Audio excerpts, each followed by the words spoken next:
गायत्री मंत्र के माध्यम से परमपिता परमात्मा से अपनी विनती करेंगे, सद्बुद्धि की याचना करेंगे। ओम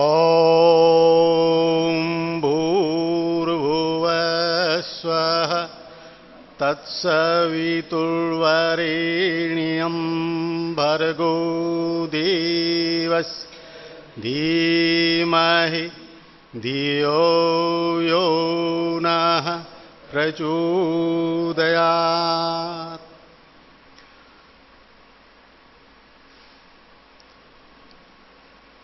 आदरणीय महानुभावों, मेरी माताओं बहनों,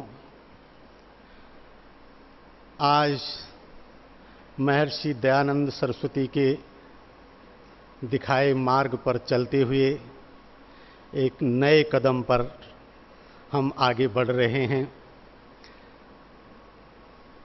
ये वो कदम है जिसके लिए मैंने अपना जीवन समर्पित किया हुआ है। इस मुकाम तक पहुंचने में मुझे 38 वर्ष लग गए, लेकिन आज मैं बहुत आशान्वित हूं। मैंने अभी तक अपने साथ सिर्फ एक सन्यासी आदरणीय स्वामी ब्रह्मानंद सरस्वती जी को पाया था, लेकिन अब मुझे कुछ और विद्वान तरफदारी के ऐसे मिल गए हैं। आदरणीय सत्यजीत जी, आचार्य श्री जैसे व्यक्तित्व, जिन पर मैं अब आश्वस्त हूं कि ये जो ज्योतिष की विद्या है, जो वेदांग है, वो अब आर्य समाज में अपना वास्तविक स्वरूप लेकर के निखर आएगा। और ज्योतिष के प्रति जितनी भी भ्रांतियां हैं और उन भ्रांतियों से जितना हमारे समाज का अहित हो रहा है, वो अब सदा सदा के लिए समाप्त होने वाला है। मैं यहां वक्तव्यों को लेकर के नहीं आया हुआ हूं, भाषणों की बात बिल्कुल नहीं है। मैं ज्योतिष विद्या को जितना कुछ समझ पाया हूं, जितना कुछ ले पाया हूं, उसको मैं आप तक प्रसारित करने के लिए, आप तक अग्रेसित करने के लिए आया हूं। मैं आपको थोड़ा बुनियादी बातें दो चार हैं, उनसे स्पष्ट कर दूं। सबसे पहली बात तो यह है कि आप सबके पास एक कॉपी होनी चाहिए, क्योंकि मैंने कहा मैं यहां भाषण देने नहीं आया हूं। भाषण आज दिया जाएगा, हफ्ते भर बाद आप सब भूल जाएंगे, महीने भर बाद बिल्कुल ही भूल जाएंगे, साल भर बाद आपको यह भी याद नहीं रहेगा कि दार्शनिक नाम का कोई व्यक्ति यहां आया था। मैं चाहता हूं कि जो बुनियादी बात आज मैं रखने जा रहा हूं वो आपके पास लिखित रूप में रहे। मैंने क्या बोला है और आपने क्या समझा है, और उस लिखे को देख देख करके उस लिखे पर आगे और भी आप अपने कदम बढ़ाएंगे। तो एक बात तो ये है। दूसरी बात कि कुछ मैं पंचांग लेके आया हूं, जो वैदिक पंचांग इस समय सारे भारत में नहीं, सारे विश्व का, भारत का नहीं, सारे विश्व का। और ये मैं नहीं कह रहा हूं, सारे विश्व का शब्द जो कह रहा हूं ये मैं नहीं कह रहा हूं, ये बहुत बड़े ज्योतिषी जो आज की दुनिया में भारत के हैं, उनके नाम है डॉक्टर रहीमाल प्रसाद तिवारी। ये छत्तीसगढ़ के हैं और बहुत बड़े खगोलविद हैं। बस थोड़ा अंतर यह है कि ये जिनके नाम मैं ले रहा हूं ये सब पौराणिक लोग हैं, ये आर्य समाज के नहीं हैं। आप कहेंगे कि आर्य समाज और पौराणिक की बात यहां क्यों आ गई? पौराणिक आदमी ज्योतिष की लाग लपेट को फलित के रूप में लेकर के चलता है, बस ये अंतर है। और वो उनका जो फलित का शक है, शुभह है, संदेह है, वो आर्य समाज के लोगों के मस्तिष्क में भी भरा हुआ है। अपने अभी उज्जैन के वक्तव्य में मैंने ये बात स्पष्ट की थी कि आर्य समाज का आदमी जब कभी ज्योतिष की बात करता है तो कहता ज्योतिष को तो हम भी मानते हैं, लेकिन तुरंत बाद फिर क्या बोलता है, पर हम गणित ज्योतिष को मानते हैं, हम फलित ज्योतिष को नहीं मानते हैं। उन्हें डर लगता है कि कहीं लोग ये ना समझ जाएं कि हम फलित की बात कर रहे हैं। सच्चाई ये है, आप जानिए सच्चाई क्या है। सच्चाई ये है कि ज्योतिष होता ही गणित है, फलित होता ही नहीं है। ज्योतिष जो है वो सिर्फ गणित ही होता है, सिद्धांत ही होता है। वेदों में ज्योतिष की बात है, वेदों में फलित की बात कहीं नहीं है। लोग, पौराणिक समाज का आदमी कहता है कि ये तो आदिकाल से चल रहा है। हमने उनसे विनम्रता पूर्वक पूछा है कि अगर आदिकाल से ज्योतिष चल रहा होता तो सीता वन से चुरा ली गई, भगवान राम भटक रहे हैं। अरे कभी तो कोई उनको सलाह देता है कि तुम खाम इतना भटक रहे हो, वो फलानी जगह किसी ज्योतिषी के पास जाओ, वो बता देंगे कि सीता जी कहां हैं। लेकिन पूरी रामचरितमानस में, पूरे रामायण में आपको एक भी प्रसंग ऐसा नहीं मिलता जहां पर कि राम ने, लक्ष्मण ने, किसी भी व्यक्तित्व ने किसी ज्योतिषी को याद किया हो इस दृष्टि से कि चलो भाई ज्योतिषी के माध्यम से ही सही सीता जी का पता तो लग जाए। भगवान कृष्ण महाभारत में अर्जुन को एक से एक तर्क देते हैं। अर्जुन दुविधा में फंसा हुआ है, बहुत बुरी हालत में है। कहीं तो भगवान कृष्ण अर्जुन को बोलते कि चल छोड़, तू ऐसा कर, किसी ज्योतिषी के पास चल। है कहीं बात? तो मैंने अभी आपसे कहा कि ये एकमात्र पंचांग है जो वैदिक पंचांग है। ये बात सिर्फ मैं ही नहीं कह रहा हूं, इसको कहने वाले डॉक्टर रहीमाल प्रसाद तिवारी, जो इस पंचांग में जिनका एक लेख भी है, बहुत बड़े प्रशंसक हैं। और उनकी घोषणा है कि मैं घोषणा करता हूं कि विश्व के पटल पर आज वैदिक पंचांग कोई भी नहीं है सिवाय श्री मोहन कीर्ति आज तिथि पत्रक के। ये उनके शब्द हैं। ये शब्द हैं श्री अवतार कृष्ण कौल, जिन्होंने पिछले 10 वर्षों तक पंचांग प्रकाशित किए हैं, लेकिन आखिरकार पंचांग को एक तरफ छोड़ करके बैठ गए। उन्हें पता लगा कि जो मैं पंचांग प्रकाशित कर रहा हूं, यह पंचांग तो गलत हो रहा है। आदरणीय महानुभाव, मैंने एक विधि बनाई है यहां पर अपनी बात को आपको रखने के लिए, और वो ये है कि सबसे पहले, हां, एक तो हर लोग पंचांग ले लें और याद रखें ये पंचांग आपको 100 रुपए के सहयोग संदर्भ से दिया जा रहा है। जो भी व्यक्ति, हाँ, अगर आपको नहीं वो करना तो जितनी देर देखना, बाकी आप वापस कर दीजिए। लेकिन जिनको लेना है तो ये जो है 100 रुपये मूल्य से आपको लेना है। और जो कॉपी किताब हैं, कॉपी और पेन हमारे आचार्य श्री ने प्रबंध यहाँ पर किया है, तो वो भी आप जो है उसका भी मूल्य पूछ करके और कॉपी यहाँ पर भी ले सकते हैं। मैंने विधि बनाई है कि सबसे पहले हम पंचांग को, आज का पंचांग देखेंगे। ये पहली विधि है। आप पंचांग खोलेंगे, पेज नंबर 53 पर आज का पंचांग है। और पंचांग को खोलने समझने के बाद, हालांकि पंचांग में बहुत सारी बातें ऐसी आएंगी जिनको कि आप आज के स्तर पर नहीं समझ पाओगे। मैं जानता हूं आप में बहुत लोग, आप में से ऐसे भी हैं जिनको ज्योतिष का बहुत अच्छा अध्ययन है, ऐसा नहीं है। यहां पर हैं, हरिद्वार से आए हुए हैं, पतंजलि योगपीठ से आए हुए हैं डॉक्टर दीपक जी, अच्छा जानकारी रखते हैं, बहुत लोग हैं यहां पर। लेकिन मैं उनको लेकर के नहीं चल रहा हूं, मैं यहां पर उस आदमी को लेकर के चल रहा हूं, उस मां बहन को लेकर के चल रहा हूं जो बिल्कुल बुनियाद से चलेगी, और जो बुनियाद से चलेगा, जिसको कुछ भी नहीं पता है, उसे शुरू कराना है। इसलिए मैं अपनी यात्रा जो है बहुत प्रारंभ से कर रहा। दूसरी बात, पंचांग देखने के बाद फिर आपको संकल्प मंत्र में कराऊंगा। यह संकल्प मंत्र एक बहुत बड़ी हमारी सांस्कृतिक तकनीक है। क्या कहा मैंने इसके लिए? सांस्कृतिक तकनीक है, काल से जुड़ने की, काल से जुड़ने का एक पासवर्ड है ये। और ये पासवर्ड आपका गलत जुड़ जाएगा तो आप नहीं जुड़ पाएंगे। काल बहुत बड़े अर्थ रखता है।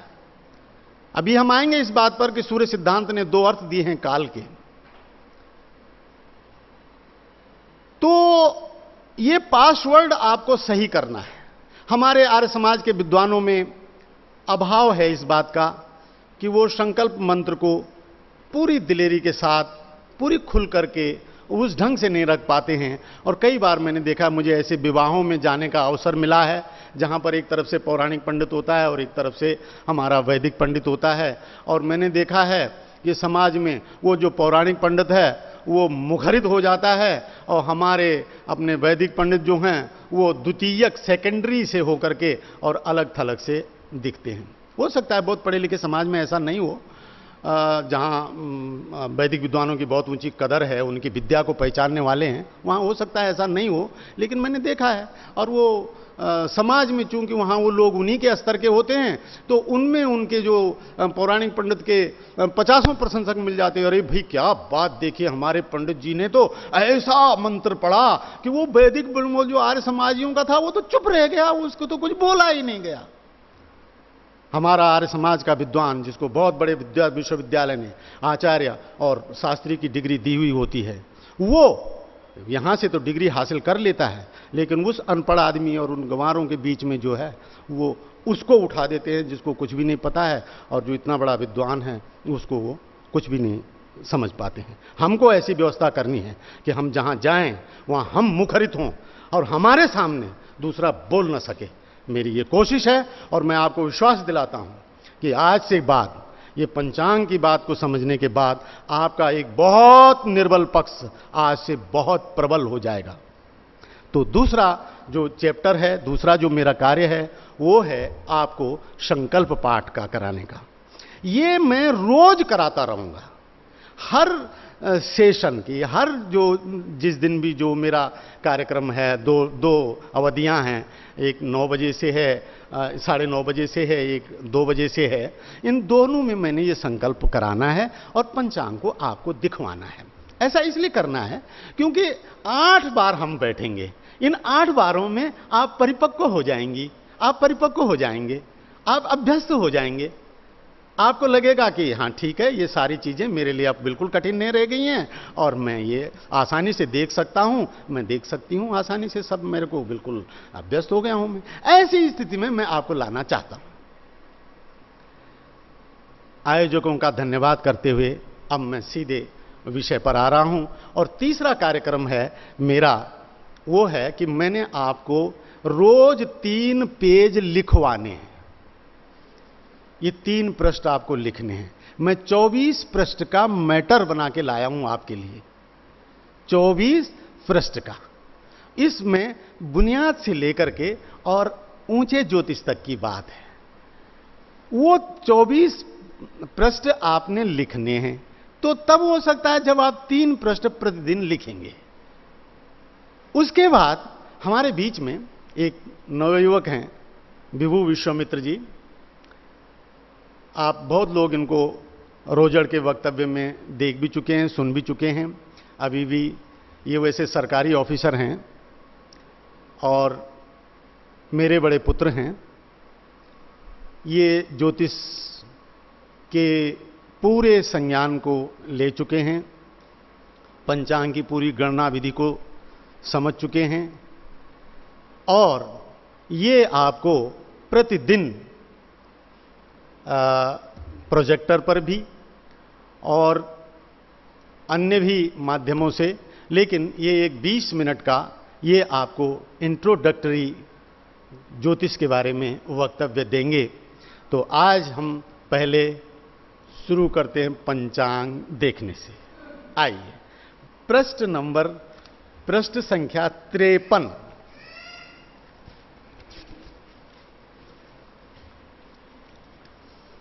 पृष्ठ संख्या 53।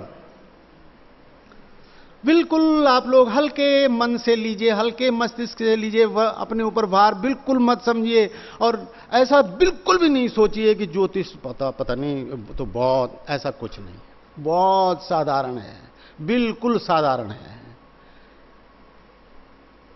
थोड़ी सी लगने की बात है, लगाव की बात है, और फिर आप देखिए तो आप देखेंगे पृष्ठ 53 पर सबसे ऊपर लिखा है शक संवत। ये महाराजा शालिवाहन का चलाया हुआ शक 1938, उसके बाद लिखा है दक्षिणायण। साल में 2 आयन होते हैं, एक उत्तरायण और एक दक्षिणायन। इन पर हम परिचयात्मक रूप से आगे बात करेंगे, अभी तो हम सिर्फ पंचांग देख रहे हैं।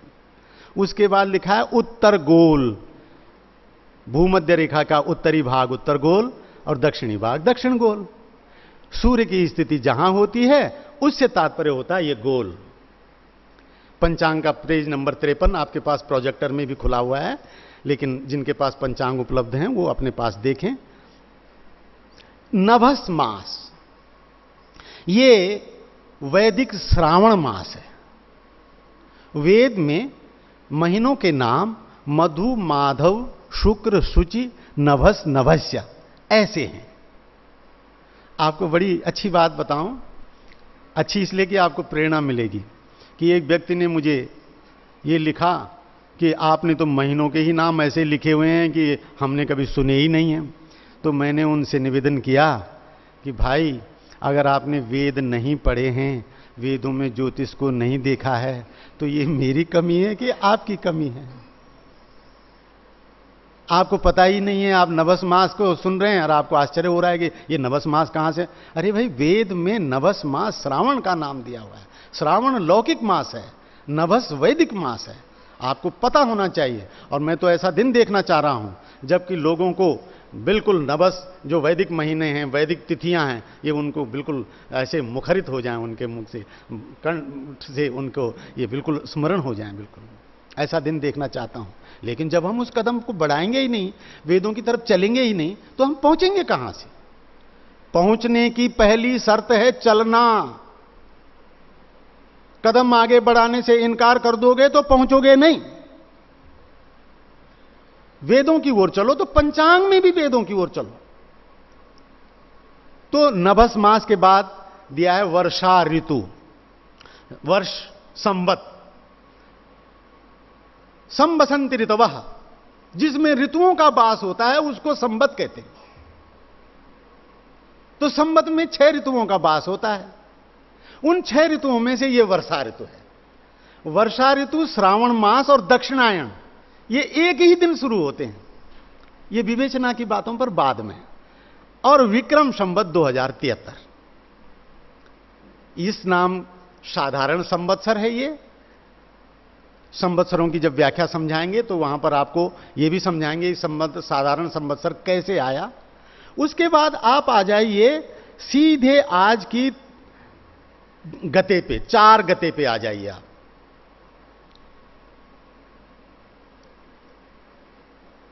चार गते पे आ जाइए।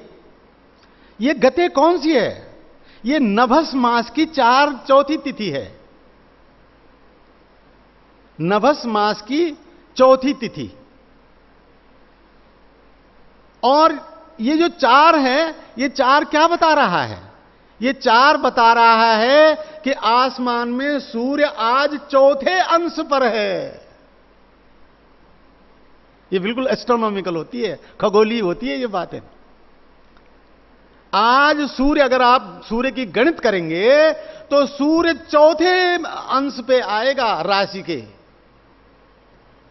यानी आपकी जो गते होती हैं, ये सूर्य की स्थिति को भी बताती हैं। अंग्रेजी तारीख नहीं बताती।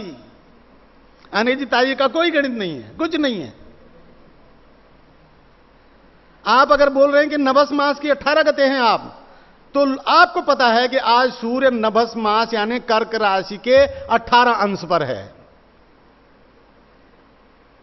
और यहां बैठे बैठे आप बता देंगे, आपको कहीं देखने की जरूरत नहीं है, आप उंगली से बता देंगे कि सूरज इस समय कहां पर है। इस पर बाद में बात होंगी, अभी तो आज पंचांग पे आए। जिज्ञासा के लिए आपको ये मैं बातें कह रहा हूं कि पंचांग आपको कितनी बातों की नॉलेज देता है। 4 गते के बाद लिखा है शनिवार। ये वार कैसे होते हैं, इसको जब आप समझेंगे बड़ा आनंद आएगा आपको। आपको लगेगा कि हमने कुछ पाया है। ये शनिवार ऐसे ही नहीं है, किसी मन मर्जी से डाल दिया शनिवार। इसका हिसाब है, और वो हिसाब आज से नहीं है, वो सृष्टि गणना से हिसाब है। शनिवार है। अब उसके बाद लिखा है, देखिए, आंग्ल मास जून, ये जहां तक ब्रैकेट बंद कर रखा है यहां तक ये जून का महीना है, ये 25 जून है आज, और यहां पर लिखा है सूर्योदय। आज 5:29 पर सूर्योदय है आज। अगर आप 5 बज के अपनी जगह पे 5:29 के बाद उठे हैं तो आप ठीक नहीं उठे हैं। आज आप सूर्य जो है उदित हो चुके थे और आप सोए हुए थे। पापों में से एक पाप वो भी बताया गया है कि जब सूर्य उदय हो रहा था तब हम सो रहे थे। हां, यहां पर थोड़ी सी बात जरा जानने की अलग और भी है, वो ये है कि ये जो सूर्योदय है ये दिल्ली का है। इसको अजमेर का जानना है तो आगे पेज आगे दिया है, वो मैं अभी बाद में बात लाऊंगा उस बात को। पीछे दिया हुआ है संशोधन की तालिका, उसको लाऊंगा अभी आपके सामने। उसके बाद सूर्यास्त समय 19:18, शाम 7:18 पर सूर्यास्त हो गया, हो जाएंगे। ये 23:03 दिया है चंद्रमा के उदय होने का, और 9:54 दिया है चंद्रमा के अस्त होने का समय। उसके बाद ये आषाढ़ कृष्ण पक्ष है। आषाढ़ कृष्ण पक्ष की आज आई पंचमी। ये पंचमी दिन में 3:38 तक रहेगी। अगर आप कोई कार्य 3:38 तक कर रहे हैं तो आप पंचम्याम तिथौ बोलेंगे। लेकिन अगर आप 3:38 के बाद कर रहे हैं कोई काम, आप 4 बजे कर रहे हैं, तब आप बोलेंगे पंचम्याम तिथो वर्तमाने षष्ठ्याम। पंचमी तिथि का उदय तिथि है, क्योंकि जो उदय तिथि होती है उसकी भी उसकी सत्ता बोलनी होती है, और तब वर्तमाने षष्ठ्याम तिथो ऐसा बोलेंगे आप। अब देखिए, आपके पास पंचांग नहीं होगा और आप कोई काम किसी के घर 4 बजे कर रहे हैं, वहां पर संकल्प पाठ कर रहे हैं, तो आप तो गलत ही बोलेंगे ना। गलत तो गलत है, काम का गलत, वचन का गलत, सुनने का गलत, गलत तो गलत है ना। गलत वो है जिसके आर्य समाज समर्थन नहीं करता है। आर्य समाज की सबसे बड़ी विशेषता यह है कि वो सत्य का समर्थन करता है, सही का समर्थन करता है। आर्य समाज की सारी कहानी सत्य की कहानी है। अब बताओ, जिनकी सत्य की कहानी है वो असत्य संकल्प पढ़ें, कितनी बड़ी गलत बात है हमारे लिए। उसके बाद धनिष्ठा नक्षत्र, ध माने धनिष्ठा। एक बात और बता दूं कि इस पंचांग के पेज नंबर 2 या 3 में आगे बताऊंगा मैं। एक है पंचांग के पढ़ने की विधि। इस पंचांग को ये दिया हुआ है, बता ही दूं आपको मैं, पेज नंबर 4 पे, 4 नंबर पेज पे है, पत्रक को देखने समझने की विधि, श्री मोहन कीर्ति आर्ष पत्रकम। उसमें यह दिया हुआ है कि जैसे ध का क्या मतलब हुआ, स्र का क्या मतलब हुआ। एक बार कभी आप, और समय मिलेगा मुझे, मैं अपना एक बहुत निश्चित कार्यक्रम को लेके आया हुआ हूं, तो मुझे पहले वो 8 कार्यक्रम पूरे करने हैं। अब मुझे समय आएगा तो मैं एक दिन आपको ये भी पढ़ के पूरा विस्तार दे दूंगा, फिर तो आप बिल्कुल खुल जाएंगे कि ध का क्या है, सत का क्या है, पुभा का क्या है, प का क्या है। ये सारी चीजें यहां दी हुई हैं। ध जो है ये धनिष्ठा नक्षत्र है। ध जो है धनिष्ठा नक्षत्र है। धनिष्ठा नक्षत्र आज 28:56 तक का है। अब आप बोलेंगे 28:56 तो बजे होती नहीं है, ये समय इसमें सुविधा के लिए रेलवे टाइम टेबल के अनुसार लिए गए हैं, जिससे कि दिन का 4 या रात का 4 ये घपला न रहे। तो सूर्य अपराह्न के बाद, अपराह्न 12 बजे के बाद अगली सवेरे तक के जो समय हैं, अगले सूर्योदय तक के जो समय हैं, ये उसमें जोड़ के बोले गए हैं। 12 बजे के बाद 13 बजे, 14 बजे, 15 बजे, 18 बजे, 20 बजे, 24 बजे, अब मध्यरात्रि का 1 बजे, 25 बजे, 26 बजे, सुबह 6:30 पर सूर्योदय हो गया। तो 6:30 के बाद जो समय होगा वो 6:31 होगा। अब आइए आप, धनिष्ठा नक्षत्र हो गया। अब आए ये लग्न पर, नहीं नक्षत्र काल हो गया धनिष्ठा 28:56 पर, यानी कल सुबह के 4:56 ब्रह्म मुहूर्त तक जो है ये 4:56 तक कल धनिष्ठा नक्षत्र रहेगा। अब आया 29/9, 5:09 पर कर्क लग्न उदय होगा।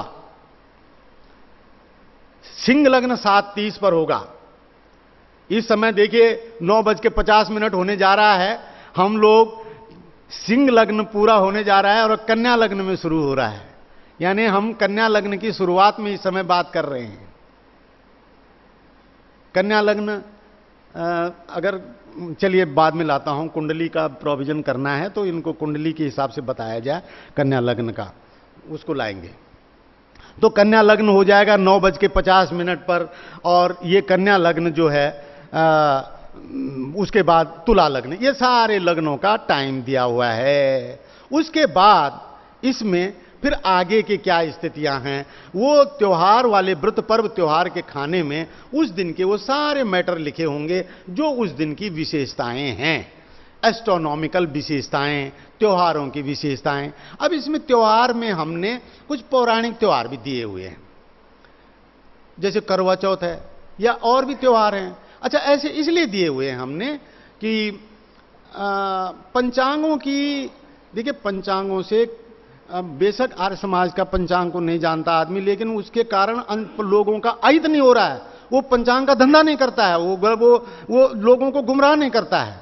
लेकिन ये लोग जो हैं, ये लोगों को गुमराह कर रहे हैं, उनके साथ में कभी बहुत गलत काम कर रहे हैं। तो अगर मेरा पंचांग उन लोगों में जाएगा ही नहीं, मान लीजिए उनके मतलब की कोई बात होगी ही नहीं, तो वो खरीदेंगे ही क्यों इसको।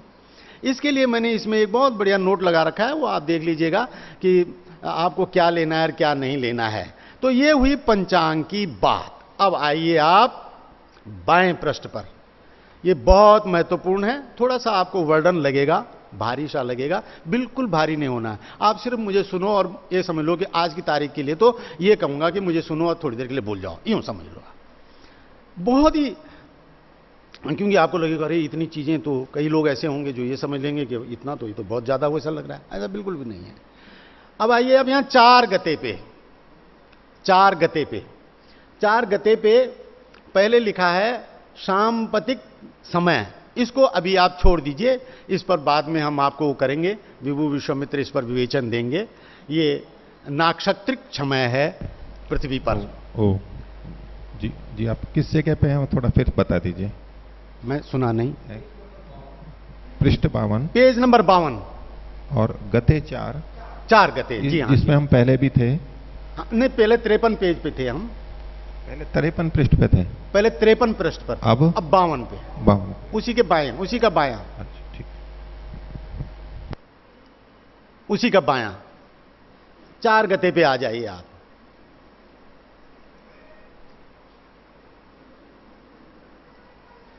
चार गते पे आ जाए। बहुत बहुत धन्यवाद आप लोगों का, आप बहुत गंभीरता से ले रहे हैं और आप ज्योतिष पूरा सीख जाएंगे। मैं आपके लिए 4 दिन के कोर्स में बहुत दिनों का लेके आया हूं। कुछ कह रही हैं पीछे बहन जी। 4 गते में आप देखेंगे सबसे पहले लिखा है ये देखिए सूर्य के नीचे लिखे हैं भोगांश, सर, दूरी, विषुवांश, क्रांति और बिंबमान। सूर्य के नीचे ऊपर कॉलम में देखिए, तो इसी सूर्य के नीचे 4 गते के सामने लिखा है 93 अंश, 52 कला, 15 विकला। अब ये मैं इसलिए ले रहा हूं कि अब मैं जब ऐसे पढ़ते पढ़ते रहूंगा 2-4 दिन में आप अभ्यस्त हो जाएंगे, फिर आप ये भी जान जाएंगे कि अंश क्या है, कला क्या है, विकला क्या है, और फिर आप ये भी जानेंगे कि ये अंश विकला, कला विकला में कहां राशि बन रही है, अपने आप ही जान जाएंगे आप। इसलिए मैं पहले दिन के लिए आपको ज्यादा वो नहीं कर रहा हूं, आप सुनो और बस जो सुन लिया वो सुन लिया। तो ये सूर्य की स्थिति है आसमान में, सूर्य की स्थिति है आसमान में। ये आसमान वाली बात एक साधारण बात है, थोड़ी पढ़ी लिखी बात करें तो क्रांति वृत्त में आसमान में क्रांति वृत्त जो है, क्रांति वृत्त बोले तो जिस पथ पर पृथ्वी घूमती है उस पथ पर 93वें अंश में, 52वीं कला में, 15वीं विकला में इस समय सूर्य था। किस समय? ये सुबह 5:30 पर। अब देखिए यहां 30-30 अंश की एक राशि होती है, 30-3 90, 3 राशि चली गई, मेष वृष मिथुन 3 राशि चली गई। अब चौथी राशि आई कर्क, कर्क के 3 अंश पे सूर्य है और 52 कला, ये 3 अंश जाने के बाद यानी चौथे अंश पर है। 4 गते चौथे अंश पर सूर्य है, यह आपने देख लिया। सूर्य है 93 अंश 52 कला 15 विकला पर। उसके बाद आ जाइए चंद्रमा के उसमें खाने में, यह चंद्रमा है 328 अंश 35 कला 6 विकला। मेरा उद्देश्य आप लोगों को धीरे धीरे ज्योतिष के शब्दावली से परिचित करा देने का भी है। इसलिए ये जो 328 35 6 है, इसको ज्योतिष की भाषा में बोलते हैं भोगांश। क्या कहते हैं इसको? भोगांश। अगर कभी कोई भोगांश शब्द बोले तो आप समझ जाना कि ये क्रांति वृत्त में कोई पॉइंट है जहां पर ये ग्रह है। और क्रांति वृत्त कोई बोले तो आप समझ जाना कि ये वो मंडल है जिसमें पृथ्वी घूमती है सूर्य की परिक्रमा करते हुए। ऐसे आपको बातें आती रहेंगी। मेरा उद्देश्य है, मैं उद्देश्य बना करके आया हूं कि मैंने सभी प्रमुख शब्दों को आपको समझा देना है, ज्योतिष के सारे प्रमुख शब्दों को। इसलिए आपकी उपस्थिति इस पूरे शिविर में कितनी आवश्यक है। एक दिन भी अगर कोई रह जाएगा तो उस दिन के सबक को पूरा नहीं कर पाएगा। 328 अंश, अब देखो 328 अंश, 30 अंश की एक राशि होती है, 360 अंश का पूरा वृत्त होता है। वो पूरा वृत्त 12 भागों में 12 राशियों में बंटा है। तो एक राशि 30 अंश की हुई। अब चंद्रमा 328 अंश पे है, 30 दशन की 300, 10 राशियां पूरी हो गई। अब चंद्रमा है 11वीं राशि में। तो ये चंद्रमा कौन सी राशि में है? कुंभ राशि में। 11वीं राशि कुंभ। मेष, वृषभ, मिथुन, कर्क, सिंह, कन्या, तुला, वृश्चिक, धनु, मकर, कुंभ, मीन। एक बार और बोलेंगे। मेष, वृषभ, मिथुन, कर्क, सिंह, कन्या, तुला, वृश्चिक, धनु, मकर, कुंभ, मीन। मेष राशि बोले तो 30 अंश। अगर कोई ग्रह 28 अंश पर है तो कौन सी राशि में होगा? मेष राशि में होगा। बहुत सुंदर। अगर 28 अंश और 58 अंश पे है तो कहां होगा? वृषभ राशि में होगा। बहुत सही, इतना समझ गए आप एक ही लेक्चर में। तो 328 अंश पे चंद्रमा है। उसके बाद है 79 अंश का बुध। 79 अंश का बुध है। ये बुध है 79 अंश, 30 दूने 60 और 30 3 90। तीसरी राशि पूरी नहीं हुई अभी, मिथुन में है। 30 दूने 60 और 29, 60 और 29 19, तो 19 अंश पर है ये मिथुन राशि में। बुध मिथुन राशि में उती। आपको कुछ परेशानी हो रही है देखने में? क्या आपके पास पंचांग नहीं है? नहीं है पंचांग आपके पास? है? नहीं, इनके पास, ये छोटी बहन पास में बैठी है। आपको कह रहा हूं मैं, आपके पास नहीं है पंचांग? तो देखिएगा ना आप। इसमें जी कोई कठिनाई हो रही तो आप मुझे बताइएगा। दर्शनी जी, थोड़ा सा कि अभी तक जो आप बता रहे हैं इसमें किसी को नहीं समझ में आया हो, हाँ, कोई अटका हुआ हो तो हाथ खड़ा करके पूछ ले। हाँ, उसको। वैसे मैं आज की तारीख के लिए बहुत अच्छा मैं सम्मान करता हूं, अभी आपसे बात करता हूं। मैं आज की तारीख के लिए आपको एक बात कहा हूं कि आज आपको ये जो पहला पंचांग वाला पोर्शन है, इसमें कोई बात समझ ना आए तो कोई बात नहीं। मैंने कल भी ये करना है, शाम को भी ये करना है। तो आपको जो बात नहीं आई आप शाम को मुझे ये बताइएगा, ठीक है? ये सही है? ठीक। आज मैंने आपको पहले ही कहा कि आप सुनिए और समझ लीजिए कि हो गई बात।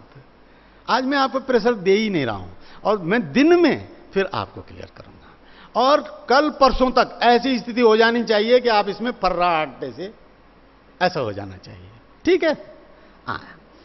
तो बुध 79 अंश और भोगांश आया शुक्र का 98 अंश। ये कर्क में चला गया 8 अंश का, 30 3 90। हाँ, ये वहां पर दिखा भी रहे हैं, विभू दिखा रहे हैं 98 अंश। उसके बाद मंगल 233 अंश का है। 233 अंश में देखिए 8 3 24, 8 राशि वृश्चिक पूरी हो जाएगी तो 240 पे पहुंच जाएगा। तो ये तुला पूर्ण होने के बाद 8वीं राशि में है। और भोगांश आया बृहस्पति का 166, 30 पंजे 150 और 16 कन्या राशि के 16 अंश पे है। कन्या के 16 अंश पे है बृहस्पति।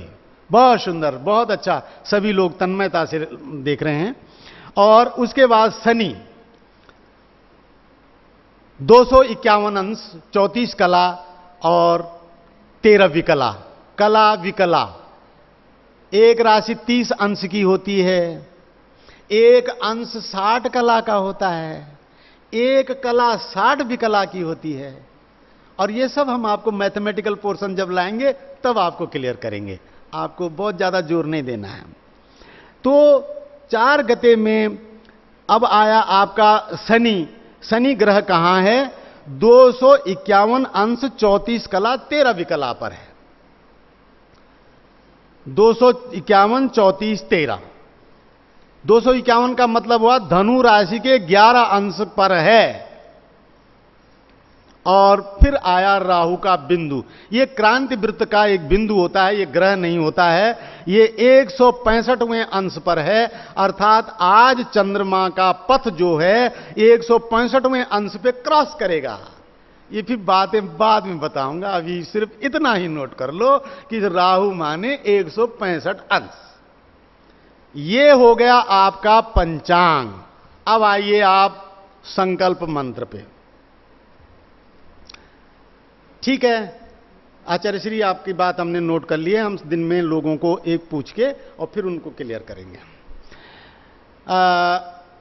संकल्प पाठ के बारे में आपको जो मैं बोलूंगा वो आपने बोलना भी है। और ये आपका यही पेज काम आता है जो 53 पेज है, यही काम आया, इसी के अनुसार होता है ये संकल्प।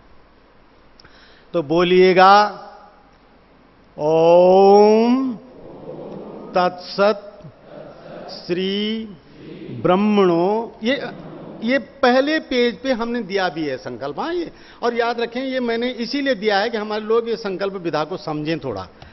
ब्रह्मणो द्वितीय प्रहरार्धे वैवस्वते मन्वंतरे अष्टाविंशतितमे कलियुगे कली प्रथम चरणे एको वृंदः सप्तनवतिकोट्यः एकोनत्रिंशत् लक्षाणि एकोनपञ्चाशत् सहस्राणि शतम् अष्टदशतमे सृष्ट्यवधे त्रिसप्त्युत्तर द्विसहस्रतमे वैक्रमाब्दे साधारण नाम संवत्सरे अस्मिन् सूर्य उत्तरायणे, अब दक्षिणायणे हो जाएगा ये, श्री सूर्य दक्षिणायणे, वर्षा ऋतु, नभस मासांतर्गते आषाढ़ कृष्ण पंचम्याम तिथो धनिष्ठायुक्त शनिवासरे द्वितीय लग्ने द्वितीय मुहूर्ते अहम। अब अपना कुल गोत्र बोलते हैं, जैसे मैं बोल रहा हूं, बद्री केदार मंडित दार्शन्य लोकेश वशिष्ठ गोत्रात बंगारी वंशजो अहम, ऐसी परिपाटी है। अपना गोत्र वंश लगा करके बोलना। और फिर क्या कर रहे हैं? ज्योतिर्विज्ञानस्य पाठम पठिष्ये, ज्योतिर्विज्ञानस्य पाठम पठिष्ये, ज्योतिर्विज्ञान का ये पाठ पढ़ रहा हूं। तो ये संकल्प को अपने जुबान पे लाना है। ये आज के 2 चरण पूरे हुए। अब इसमें आपको कोई कठिनाई होगी तो दिन के सत्र में इस पर व्यवस्था से बात होगी। अब आपको एक प्राइमरी इंट्रोडक्शन, एक जो आरंभिक एक परिचय का वक्तव्य दे रहे हैं विभु विश्वामित्र, और उसके बाद हम आपको आज का पाठ लिखवाएंगे और फिर आगे।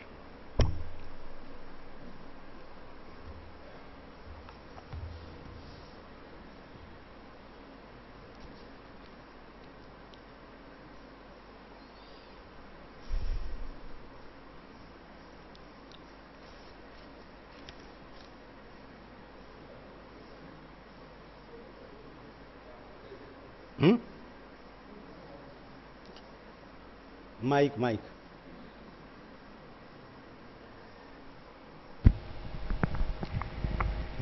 ओम। आदरणीय सज्जनों जी, ज्योतिष के बारे में सिर्फ एक प्रारंभिक परिचय के रूप में मैं आपसे थोड़ी बातचीत करना चाहूँगा।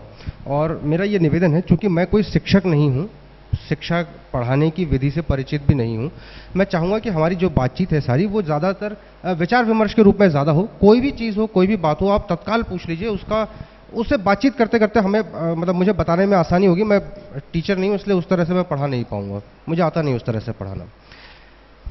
तो बात करते हैं ज्योतिष की। तो जब भी हम आसमान में देखते हैं, आदिकाल में जब पहले कभी मनुष्य ने देखा भी होगा आसमान में, ये विचार हम सबके मन में उठता ही है कि क्यों ये तारे हैं, क्यों सूरज उगता है, क्यों अस्त होता है, कहाँ से आता है, कहाँ को जाता है, चंद्रमा क्यों आता है, क्यों ऋतुएं होती हैं, कैसे ये दिन रात होते हैं। ये प्रश्न आदिकाल में जब मनुष्य समाज जन्मा होगा, जब मनुष्य सभ्यता विकसित हुई तब लोगों के दिमाग में ये सवाल आए थे। और ये सवाल आज भी, जब भी बच्चा पैदा होने का थोड़ी समझ बूझ रखता है, बच्चा पूछता है अपने पिताजी से कि पिताजी ये चंद्रमा कहाँ से आया, ये सूरज कहाँ चला जाता है रात को। ये वो जिज्ञासाएं हैं जिसने मनुष्य समाज में, हमारे पुराने पूर्वजों के मन में एक जिज्ञासा पैदा करी है। और जिन जिज्ञासाओं के उत्तर में ये ज्योतिष विषय के रूप में विकसित हुआ है। और उन्हीं जिज्ञासाओं के साथ हम आज इस ज्योतिष की शुरुआत करना चाहेंगे। जिस तरह से इतिहास में ये विकसित हुआ है, उसी तरह से ये हमारे बीच में उसी तरीके से ही इसने विकसित होना है। लोगों की आवश्यकता थी, चूंकि आदिकाल में मानव समाज कृषि आधारित था, आदमी जंगलों में भटकता था, मुर्दाखोर भी था, फल फूल भी खाता था, किसी तरह से विकसित हो रहा था, चलना सीख रहा था, थोड़े बहुत औजारों का इस्तेमाल भी करता था। जैसे जैसे मनुष्य ने कृषि करना सीखा है, वैसे वैसे इस पूरे पर्यावरण की सबकी आवश्यकता मानव जीवन में बढ़ती चली गई। आदमी को ये जानना जरूरी हो गया कि अगर मुझे खेती करनी है तो मुझे कब बीज बोना चाहिए, कब वर्षा ऋतु होगी, किस ऋतु में कौन सा बीज बोना चाहिए, किस ऋतु में कौन सा बीज पकेगा। और धीरे धीरे इस ज्ञान को, इस कृषि को सुव्यवस्थित करने के लिए ज्योतिष संबंधी ये ज्ञान ऋतुओं के ज्ञान के संदर्भ में बढ़ता चला गया। यही वजह है कि हमारे पुराने ग्रंथों में, वेदों में भी ऋतुओं का बहुत ज़्यादा महत्व दिखाई देता है। ये ग्रंथ भी संभवतः उस समय लिखे गए होंगे जिस समय कृषि विकसित हो रही होगी, मानव समाज, आदिम समाज कृषि को विकसित कर रहा होगा, और ऋतुओं का महत्व हमारे जीवन में बढ़ता चला गया। जब लोगों ने ऋतुओं के बारे में जाना तो फिर उन्हें पता चला कि हाँ, ये ऋतुएं जो हैं सूर्य से संबंधित होती हैं। सूर्य हमारा किसी दिन किसी दिशा में उदित होता है, किसी दिन किसी और दिशा में उदित होता है, फिर किसी और दिन दिशा में उदित होता है। दिन में उसने देखा कि कभी दिन बड़े होते हैं और बड़े होते हैं, बड़े होते हैं, फिर दिन छोटे होने चले जाते हैं, छोटे। और इसी से उसने ऋतुओं का एक संबंध भी स्थापित करा कि जब दिन बड़े होते हैं तो गर्मियों की ऋतु होती है, तब गर्मियाँ होती हैं। और कुछ एक विचार, कुछ एक संबंध लोगों के मन मस्तिष्क में इस विषय में बनते चले गए। जैसे जैसे दिन बड़े होते हैं गर्मियाँ होती हैं, जैसे जैसे दिन छोटे होते चले जाते हैं सर्दियाँ होती चली जाती हैं।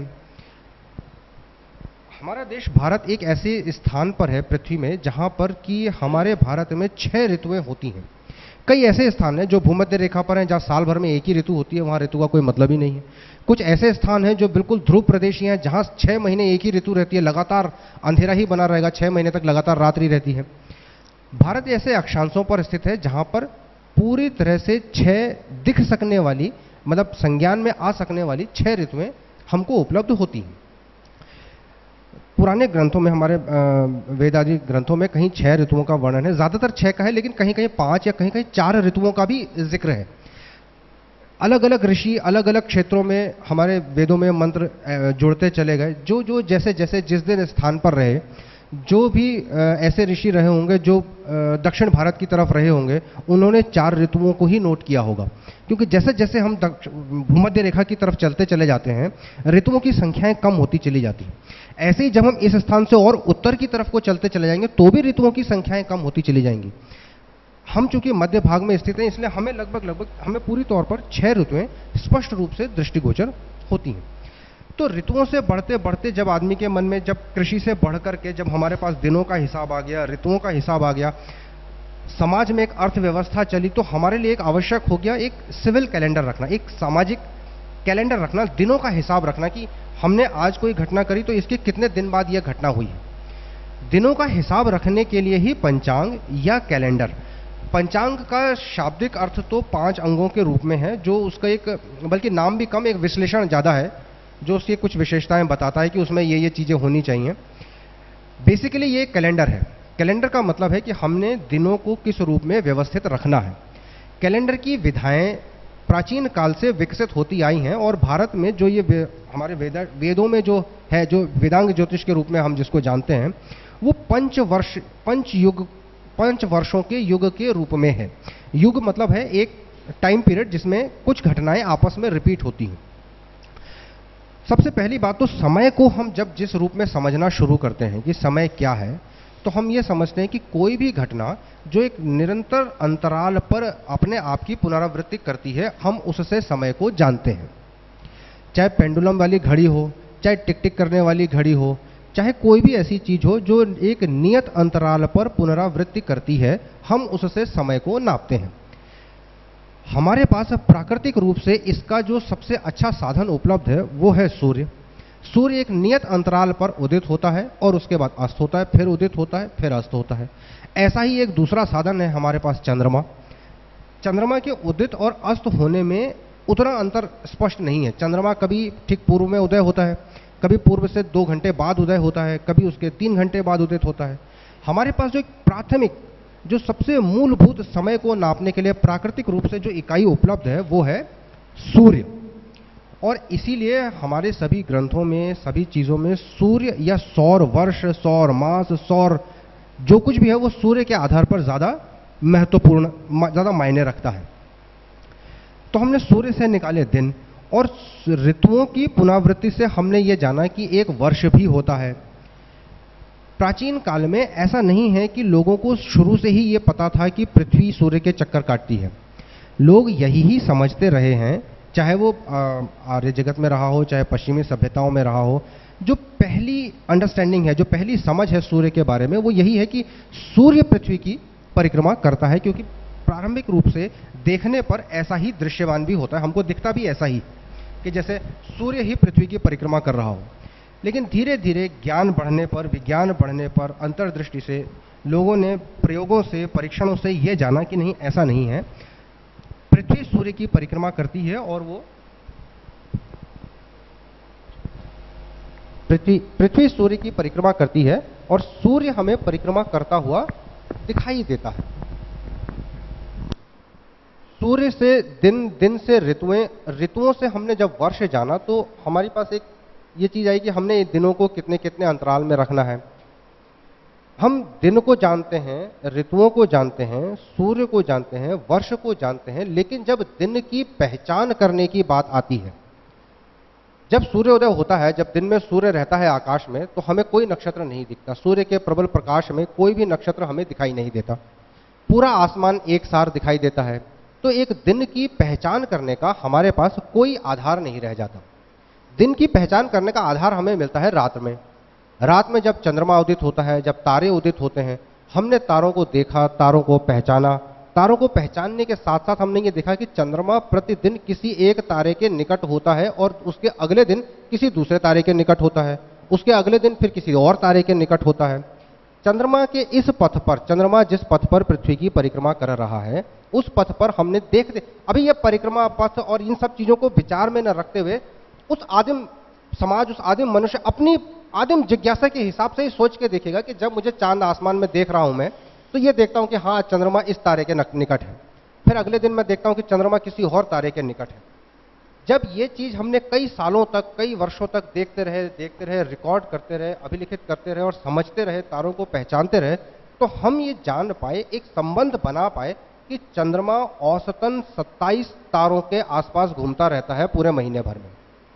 पूरे साल भर में इन्हीं 27-28 तारों के आसपास घूमता रहता है। कभी इस तारे के पास होता है, उसके अगले दिन उस तारे के पास, उसके अगले दिन उस तारे के आसपास। इस तरह से हमारे ऋषियों ने वेद में 28 नक्षत्रों को मान्यता दी। नक्षत्र अनंत है। नक्षत्र का मतलब होता है तारा। वैसे तो संस्कृत में इसका अर्थ कुछ और होता है, बट मतलब सामान्य जो उसका अर्थ है वो है तारा, जो भी हम आसमान में देख रहे हैं। अनंत तारे हैं इस आसमान में। इसके बावजूद वेदों में हमारे पास सिर्फ 28 नक्षत्रों का ही जिक्र मिलता है। वो 28 नक्षत्रों का जिक्र हमें इसीलिए मिलता है क्योंकि प्रतिदिन दैनिक अनुभव पर, दैनिक निरीक्षण पर हम ये जान पाए कि चंद्रमा लगभग औसत में उन 28 तारों के आसपास ही घूमता रहता है, कभी किसी के पास, कभी किसी के पास। दिन को पहचानने के लिए हमारे पास जो एक मील का पत्थर है वो है नक्षत्र। हम रात के समय चंद्रमा किस नक्षत्र पर था उस आधार पर यह देख पाते हैं कि आज हमारा दिन कौन सा है। हमारे प्राचीन ग्रंथों में वार नहीं है। मैं थोड़ा सा आपके संज्ञान में डालूंगा। वार हम पंचांग में देते हैं, हमारे प्राचीन ग्रंथों में, वेदादि शास्त्रों में वारों का जिक्र नहीं है। वेदांग ज्योतिष में दिन को पहचानने के लिए नक्षत्रों को ही नाम पर कहा जाता था। आज अश्विनी दिन है, आज भरणी दिन है, आज कृतिका दिन है, आज चित्रा दिन है, आज मृगशिरा दिन है। इसी आधार पर दिनों के नाम दिए जाते थे और ये नामों को पहचानने का एक तरीका बन गया। अब चूंकि चंद्रमा भी अपने आप को रिपीट करता है महीने में और ये नक्षत्रों का जो विवरण है, जैसे आज अगर चंद्रमा जो है कृतिका नक्षत्र में है तो आज से लगभग 27-28 दिन बाद फिर से कृतिका नक्षत्र के आसपास ही आ जाता है और उससे फिर 27-28 दिन बाद तकरीबन फिर उसी नक्षत्र पर आ जाता है। तो इससे हमारे मन में एक परिकल्पना बनी चांद्रमास की, और चांद्रमास की कल्पना महत्वपूर्ण इसलिए हो जाती है जहां सौर मास को प्रैक्टिकली देखा नहीं जा सकता। आप एक सौर दिन को देख सकते हैं, सौर वर्ष को देख सकते हैं, लेकिन सौर मास की व्यावहारिक मतलब प्रैक्टिकल उसकी ऑब्जर्वेशन नहीं है। आप ये पता नहीं कर सकते कि आज सौर मास शुरू हुआ है या आज सौर मास समाप्त हुआ है, लेकिन चांद्रमास के साथ आप हमेशा ये देख सकते हैं कि हाँ, आज चंद्रमास शुरू हुआ है और आज चंद्रमास समाप्त हुआ है। दो तरीके हैं देखने के। एक तो यह है कि चंद्रमा किस नक्षत्र से चला और किस नक्षत्र पर आज है। दूसरा, चंद्रमा अपनी कलाओं को भी महीने में पूर्णता को प्राप्त करता है और समाप्त, क्षय होता है।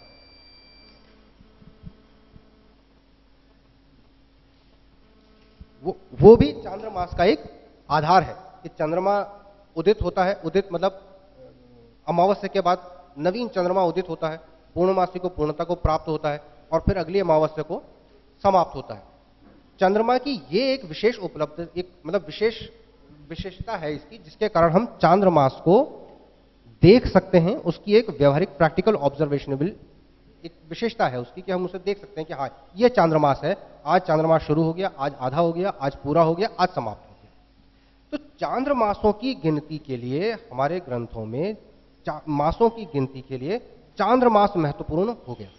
इसलिए महत्वपूर्ण हो गया क्योंकि सौर मास को देखा, व्यवहारिक रूप से देखा नहीं जा सकता।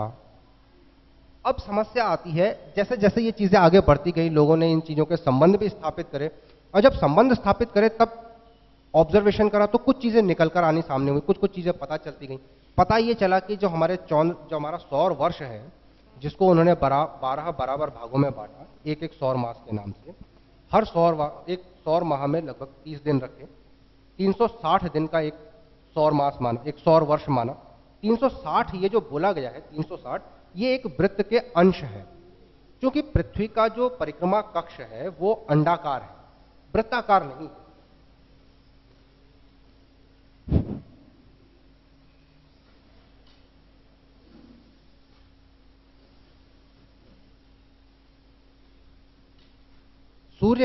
सूर्य के चारों तरफ पृथ्वी जो परिक्रमा करती है, एक तो ये मैंने बनाया, ये लगभग वृत्ताकार है, वृत्त है। वृत्त में एक पूर्ण जो सर्कल है उसमें 360 अंश होते हैं। यदि पृथ्वी वृत्ताकार पथ में ही परिक्रमा कर रही होती तो हमारे पास एक सौर वर्ष में 360 दिन ही होने थे। लेकिन जो पृथ्वी का परिक्रमा पथ है वो ऐसा न होकर के ऐसा है, अंडाकार है। यहां पर वृत्त के व्यास से थोड़ा कम और यहां पर वृत्त के व्यास से थोड़ा ज्यादा। कुल मिलाकर के इस अंडाकार पथ के कारण पृथ्वी को अपनी परिक्रमा करने में 360 से ज्यादा दिन लगते हैं। 365 दिन 5 घंटे 48 मिनट ऐसे कुछ लगते हैं लगभग, जिसको हम एक सौर वर्ष कहते हैं। पृथ्वी के चारों तरफ जो चंद्रमा परिक्रमा कर रहा है पृथ्वी की, जब लोगों ने ये जाना कि सौर वर्ष हमारा इतने दिनों का होता है, और जब चंद्रमा के 12 महीनों को उन्होंने जोड़ करके देखा तो ये पाया कि एक सौर वर्ष में चंद्रमा के 12 महीनों के बाद भी अवधि शेष रहती है। इसको मैं अगर गणित में समझाऊं तो जो चंद्रमा का जो वर्ष होता है ये लगभग 29.5 दिन का होता है। एक महीना चंद्रमा अपनी एक परिक्रमा 29.5 दिन में ही पूरी कर लेता है, 28.5 दिन में। और जो एक वर्ष है, जब 12 महीने पूरे होते हैं, एक पूरे वर्ष में ये हमारा तकरीबन 10 सवा 10 दिन पहले ही इसका 12 महीने पूरे हो जाते हैं। 354 दिन का ही वर्ष होता है, जबकि हमारा जो सौर वर्ष है वो 365 दिन का होता है, 11 दिन कम है। ये अंतर गणित में तो लोगों को बाद में पता चला है, लेकिन इस अंतर का संज्ञान बार बार ऑब्जर्वेशन से हमारे ऋषियों को ये चीजें पता चल गई थी, और इसके संबंध में उन्होंने संबंध बनाने के प्रयास करे। इसी संबंध का प्रयास का नतीजा है कि वेदों में हमें क्षय मास का जिक्र मिलता है। इसी जब लोगों को ये पता चला कि हाँ, ये सौर वर्ष में और चांद्र वर्ष में अंतर है, इस अंतर को कैसे करके समायोजित किया जाए, क्योंकि हमने महीना तो हमने चांद्र से नाप दिया, चांद से नाप दिया। हमने कहा कि आज एक महीना हो गया, आज इस महीने में हमको, उदाहरण के लिए कह रहा हूं कि सपोज इस महीने में हमको गेहूं के बीज बोने चाहिए, इस महीने में ऋतु भी गेहूं के लिए उपयुक्त है। जब हम एक साल बाद वापस आए, उसके अगले साल जब हमने बीज बोना था, तो हमारे वो जो 10 दिन का अंतर है, ये 10 दिन का अंतर एक साल में तो पता संज्ञान में नहीं आया होगा, लेकिन जब ये करते करते 1 साल 2 साल 3 साल 10 साल 50 साल जब करते करते लोगों ने देखा, तो लोगों ने देखा कि नहीं, हमने 10 साल पहले जिस ऋतु में बीज बोए थे, महीना भले ही वही है लेकिन वो ऋतु नहीं। इसी प्रकार की ऑब्जर्वेशन से ये चीजें स्पष्ट हुई हैं कि ये अंतर है। फिर इन अंतरों को गणित से, प्रयोगों से गणित करके देखा गया कि ये अंतर कितना है। उस जमाने के, उस समय की तकनीक, उस जमाने के औजारों के हिसाब से उन्होंने जिस हिसाब से भी गणित करा, उस हिसाब से उन्होंने कुछ अंतर निकाले और उन अंतरों को समावेश करने के लिए सिद्धांत बनाए। वो सिद्धांत इतने उचित और इतने तार्किक हैं कि वो सिद्धांत आज की तारीख में भी अक्षरशः लागू हो सकने की स्थिति में है। फर्क सिर्फ इतना है कि जो गणित के आधार पर अंतर उन्होंने आज से 2000-3000 साल पहले निकाला, वो गणित का अंतर आज के आधुनिक युग में हम अधिक सूक्ष्मता और अधिक स्पष्टता से गणित कर पाते हैं। इसलिए हमारी गणनाओं में और उनकी गणनाओं में गणित की संख्याओं में फर्क है, सिद्धांत में फर्क नहीं है। सिद्धांत आज भी वही है जो वेदांग ज्योतिष में आज से 3500 साल पहले हमें लिखा गया था, और आज भी वही, सिर्फ गणित की मूलभूत संख्याओं में फर्क है। इस तरह से हमारा ज्योतिष विकसित होते होते हम इस बात के अंतर में पहुंचे कि हाँ, चांद्रमास और सौर मासों में अंतर होता है। ये अंतर कैसे करके होता है, कितना होता है, इसको कैसे करके एडजस्ट किया गया, ये आगे के लेक्चर्स में मैं गणित से बिल्कुल निकाल करके आपको बिल्कुल स्पष्ट कर दूंगा। आज मैं सिर्फ आपको एक परिचय के रूप में बता रहा हूं कि हमारा ज्योतिष विकसित कैसे करके हुआ है। जिन जिज्ञासाओं से आप आज यहां बैठे, इन्हीं जिज्ञासाओं से एक ये ज्योतिष जिस तरह से विकसित हुआ है। जब हमें यह पता चल गया कि हाँ, सौर मास और चांद्रमास में इतने दिन का अंतर होता है, तो हमने इस अंतर को समायोजित करने के लिए कि चांद्रमास हमेशा उन्हीं ऋतुओं में बने रहें, एक सिद्धांत बनाया। उस सिद्धांत के आधार पर हमें क्षय मास, अधिमास, इन नए शब्दों की, इस नए तरह के मासों की घोषणा करनी पड़ी, इनको पहचानना पड़ा, इनकी परिभाषाएं देनी पड़ी, ताकि हमारे चांद्रमास हमारे ऋतुओं के साथ सदैव संबंधित बने रह सकें। हमने ये देखा कि हमारी ये जितनी भी घटनाएं हो रही हैं, इनको हमने नक्षत्रों से भी संबंधित देखा। राशियां जो हैं वो मूल रूप से आर्य जगत में, भारत में उत्पन्न नहीं हुई हैं। भारत में ज्योतिष पूरे विश्व से अलग, लेकिन एक विशिष्ट अपनी खुद की संस्कृति के रूप में विकसित हुआ है। बाकी देशों में भी ज्योतिष विकसित हुआ है, लेकिन बाकी देशों के ज्योतिष से भारत का ज्योतिष प्रभावित भी हुआ है, तो वो बहुत वर्षों बाद, 200 ईडी मतलब ईसा से 200 वर्ष बाद भी, उसके बाद भारत का ज्योतिष जो है विदेशी ज्योतिषियों से प्रभावित होने लगा है, उनमें आदान प्रदान हुआ है, समझने लगे हैं लोग चीज़ों को। वैसे इतिहासक इस बात पर कहते हैं कि जब सिकंदर भारत आया था 323 ईसा पूर्व में, उसके बाद से ग्रीक और भारत की सभ्यताओं में इन चीज़ों का आदान प्रदान होने लगा था। पर आज की तारीख में जो भी इतिहासक इसका अध्ययन कर रहे हैं वो इस बात पर सहमत हैं कि सिकंदर जरूर आया था, एक पहला परिचय जरूर बना था, एक दूसरे की बातों को जाना और समझा भी था ग्रीक सभ्यता ने और भारतीय सभ्यता ने भी, लेकिन एक दूसरे की चीजों को स्वीकार किया जाना तब प्रारंभ नहीं हुआ था। इन चीजों को जानना पहचानना एक अलग चीज होती है, लेकिन किसी चीज को स्वीकार कर लेना, ये भारतीय सभ्यताओं को और ग्रीक सभ्यताओं को भी आपस में एक दूसरे में स्वीकार करने में 500 सालों का समय लगा है। और भारत में राशियों को जो आना हुआ है वो कई सौ सालों बाद हुआ है। भारतीय ज्योतिष मूल रूप से नक्षत्र पर आधारित है, नक्षत्र आधारित ज्योतिष है, जिसमें ऑब्जर्वेशन से हर समय यह देखा जाता है कि आज नक्षत्र कहां पर है या आज कौन सा नक्षत्र है। यही कारण है कि हमको सौर घटनाओं के संबंध में भी भारतीय ग्रंथों में नक्षत्र आधारित उदाहरण भी मिलते हैं। वेदांग ज्योतिष में यह कहा गया कि जब उत्तरायण होता है तो धनिष्ठा नक्षत्र में होता है, जबकि महाभारत काल में यह कहा गया कि नहीं, जब उत्तरायण होता है तो श्रावण नक्षत्र में होता है। ब्राह्मीण उससे भी पीछे ले आए, उसको फाल्गुन की तरफ ले आए, आजकल उत्तरा फाल्गुन में होता है। उससे पहले कभी ये हमारा जो वसंत संपात है, जो वर्ष का आरंभ है, ये कभी कृतिका नक्षत्र में होता रहा था, उससे पहले कभी मृगशिरा नक्षत्र में होता था। इन चीजों के इस तरह से प्रमाण मिलते हैं जो हमारे आर्ष ग्रंथों के न सिर्फ मतलब टाइम स्पैन की, मतलब कौन ग्रंथ लगभग कब बना था।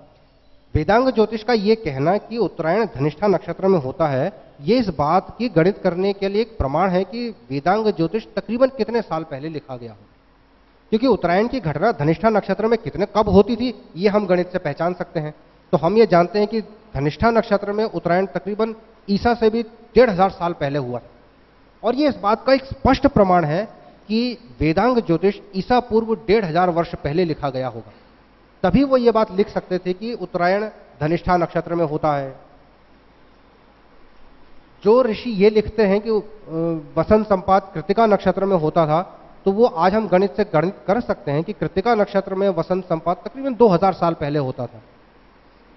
ये घटना 2000 साल पहले की, तो जिन ग्रंथों में ये लिखा गया है वो ग्रंथ तकरीबन 2000 साल पहले लिखे गए होंगे, या वो 2000 साल पहले की घटनाओं को रिकॉर्ड कर रहे हैं। हमारे सभी ग्रंथों में जिस तरह की ये ज्योतिषीय जानकारियां दी हुई हैं, इन जानकारियों से हम इन ग्रंथों का एक टाइम स्पैन भी कैलकुलेट कर सकते हैं कि ये ग्रंथ लगभग कब लिखे गए थे। महाभारत में यह कहा जाना कि उत्तरायण श्रावण में होता है, यह साबित करता है कि महाभारत जो है तकरीबन 1000 ईसा पूर्व में लिखी गई होगी, या यह घटना 1000 ईसा पूर्व की घटना है। चाहे इसे रामायण महाभारत में बाद में कोट करा हो, चाहे पहले वैसे लिखा हो, चाहे उसी समय लिखा हो, लेकिन यह घटना यह सिद्ध करती है कि महाभारत जो है तकरीबन 1000 ईसा पूर्व की कोई घटना है। यह ग्रंथ तब लिखा गया था, तब ऐसी घटना होती थी कि उत्तरायण जो है श्रावण नक्षत्र में होता था। तो और मास चांद्रमास के इन चीजों के संज्ञान में आने के बाद हम आए जो भारत में जो ज्योतिष है, जो नक्षत्र बेस रहा है, नक्षत्रों के आधार पर सभी घटनाओं को वेदांग ज्योतिष में दिनों तक की अभिज्ञा भी नक्षत्रों पर है। बार सिस्टम है नहीं, तो आज अश्वनी दिन है, आज कृतिका दिन है। नक्षत्र आधारित भारतीयों का मूल जो हमारा वैदिक ज्योतिष रहा है वो नक्षत्र आधारित रहा है।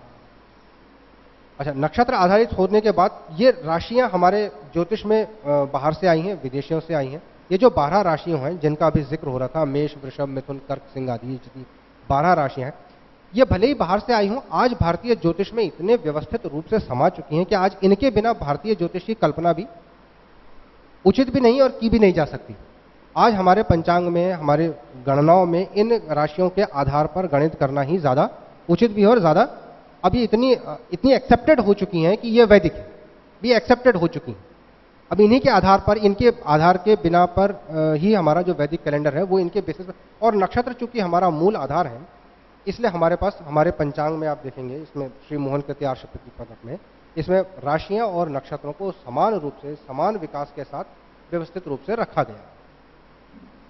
ये तो है आज तक के हमारे ज्योतिष के इतिहास, ज्योतिष जिस तरह से विकसित होता आया है और आगे आगे जिस तरह से विकसित हो रहा है। लोगों ने हमारे बारे में जाना कि जैसे भूगोल के बारे में, सौर मंडल के बारे में जो जो हमारे मॉडल रहे, पहले लोगों ने सोचा कि पृथ्वी ही केंद्र है और सूर्य आदि सभी ग्रह जो है पृथ्वी के चक्कर काटते हैं। फिर धीरे धीरे लोगों को यह पता चला कि नहीं, सूर्य स्थिर है और पृथ्वी सूर्य के चारों तरफ घूमती है और एक निश्चित अंतराल में घूमती है। आजकल वैज्ञानिकों का जो अध्ययन है, जो सैटेलाइट्स जा रहे हैं, जो ऑब्जर्वेशन हैं, वो ये बताते हैं कि पृथ्वी तो सूर्य के चक्कर काटती भी नहीं है। सूर्य इस आकाशगंगा के चक्कर काट रहा है और पृथ्वी जो है सूर्य के पीछे पीछे पीछे भाग रही है। आज ये चीजें जो है मॉडल के रूप में अंतरिक्ष में सैटेलाइट्स के माध्यम से देखी जा रही, धीरे धीरे विकसित हो रही हैं चीजें, और इसी के आधार पर गणित में परिवर्तन और सामंजस्य लोग बनाते चले आ रहे हैं। धीरे धीरे ये गणित भी विकसित होकर के आएगी जब ये लोग इसी चीज के बारे में बात करेंगे कि पृथ्वी जो है मतलब अगर मैं आपको वैसे बताऊं तो ऐसा है कि जैसे सूर्य अगर ऐसे करके सौर मंडल के चक्कर काट रहा है, तो सूर्य अगर यह है तो पृथ्वी ऐसे ऐसे चक्कर काटती है सूर्य के चारों तरफ, ऐसे ऐसे जाती है आगे। पहले लोग ऐसा सोचते थे कि ये सूर्य है और पृथ्वी ऐसे ऐसे चक्कर काट रही है।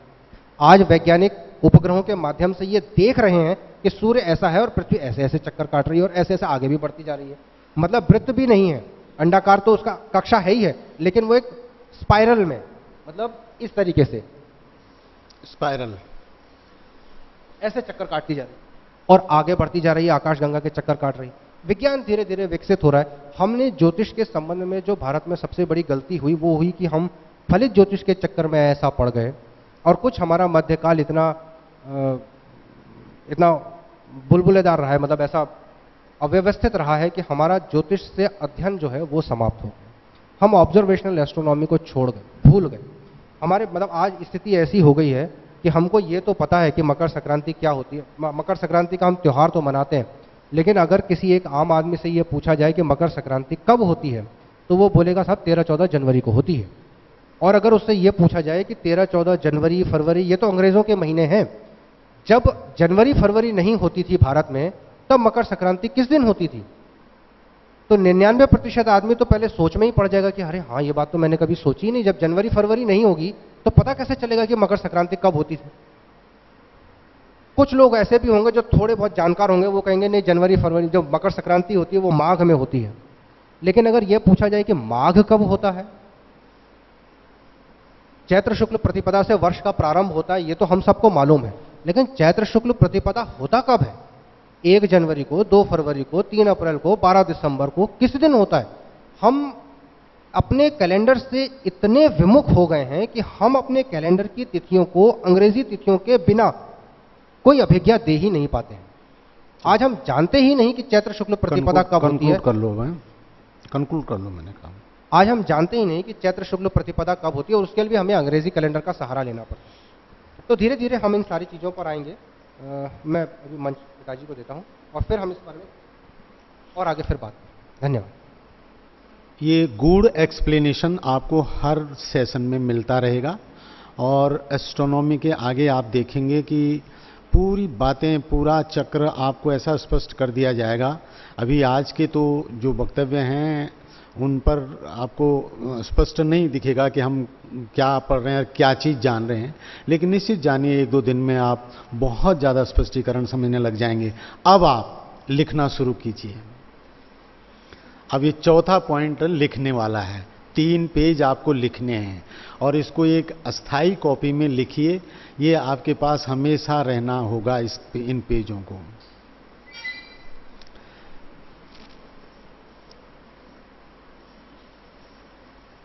शीर्षक डालिए ऊपर, काल गणना।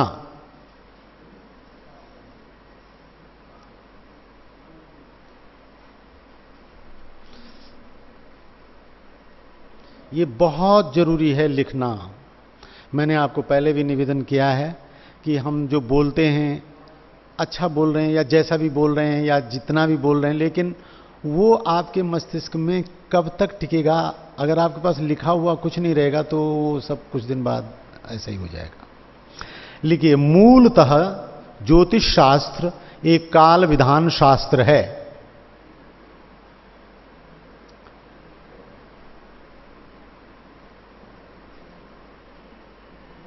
मूलतः ज्योतिष शास्त्र एक काल विधान शास्त्र है। क्रमशः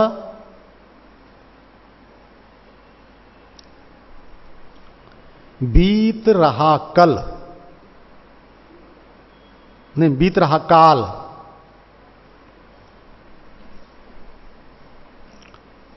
क्रमशः बीत रहा काल कैसे क्षण मुहूर्त, कैसे क्षण मुहूर्त लग्न प्रहर दिन, दिन अवलीक तिथि, दिन बटे तिथि, दिन के दो रूप होते हैं, एक तिथि रूप होता है, एक दिन रूप होता है। वह रात्रि का निर्माण कर रहा है, वह रात्रि का, प्रहर के बाद में क्या लिखा? प्रहर के बाद दिन बटे तिथि, वह रात्रि का निर्माण कर रहा है। ये सब जानते हुए,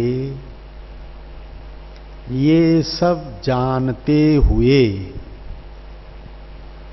उनको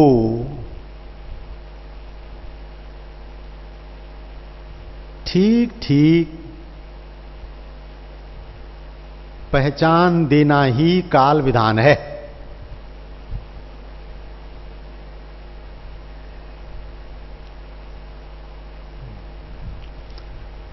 पहचान देना ही काल विधान है।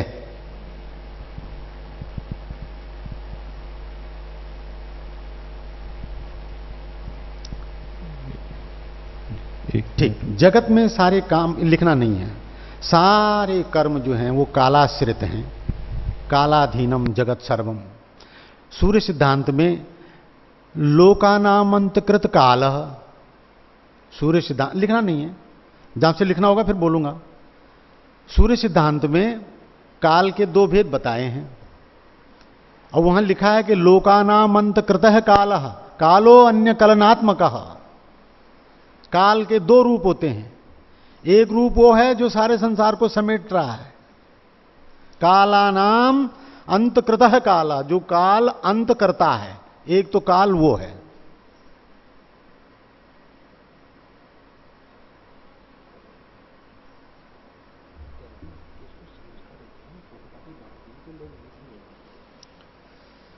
हाँ, ये भी ठीक है।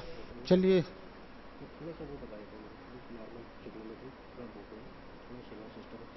दिन के उसमें, हाँ चलो ट्रिग्नोमेट्री बता दो। एक सुझाव आचार्य श्री ने दिया है और ठीक है, हम उस पर भी सहमति है, ऐसा कुछ नहीं है। हम तो, हमारा तो मूल उद्देश्य ये है कि लोगों को, आप जो यहाँ आए हैं, आपको बिल्कुल ज्योतिष उतना आ जाए जितना हम लेके आए हुए हैं आपके लिए। तो ये सुझाव है कि इन कॉपी, इनकी जो फोटो स्टेट कॉपी कर दी जाए और वो आपको बांट दी जाए। हालांकि इसमें दो बातों की अड़चन होती है और परंतु वो कोई बात नहीं, चल जाएगा।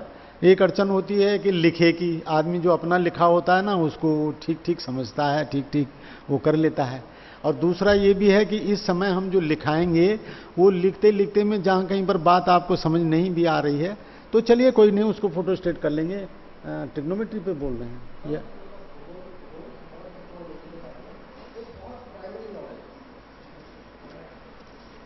नहीं? तो मैं ये चाह रहा, ये दिनम कर दूं ना, इसको पूरा कर देता हूं मैं।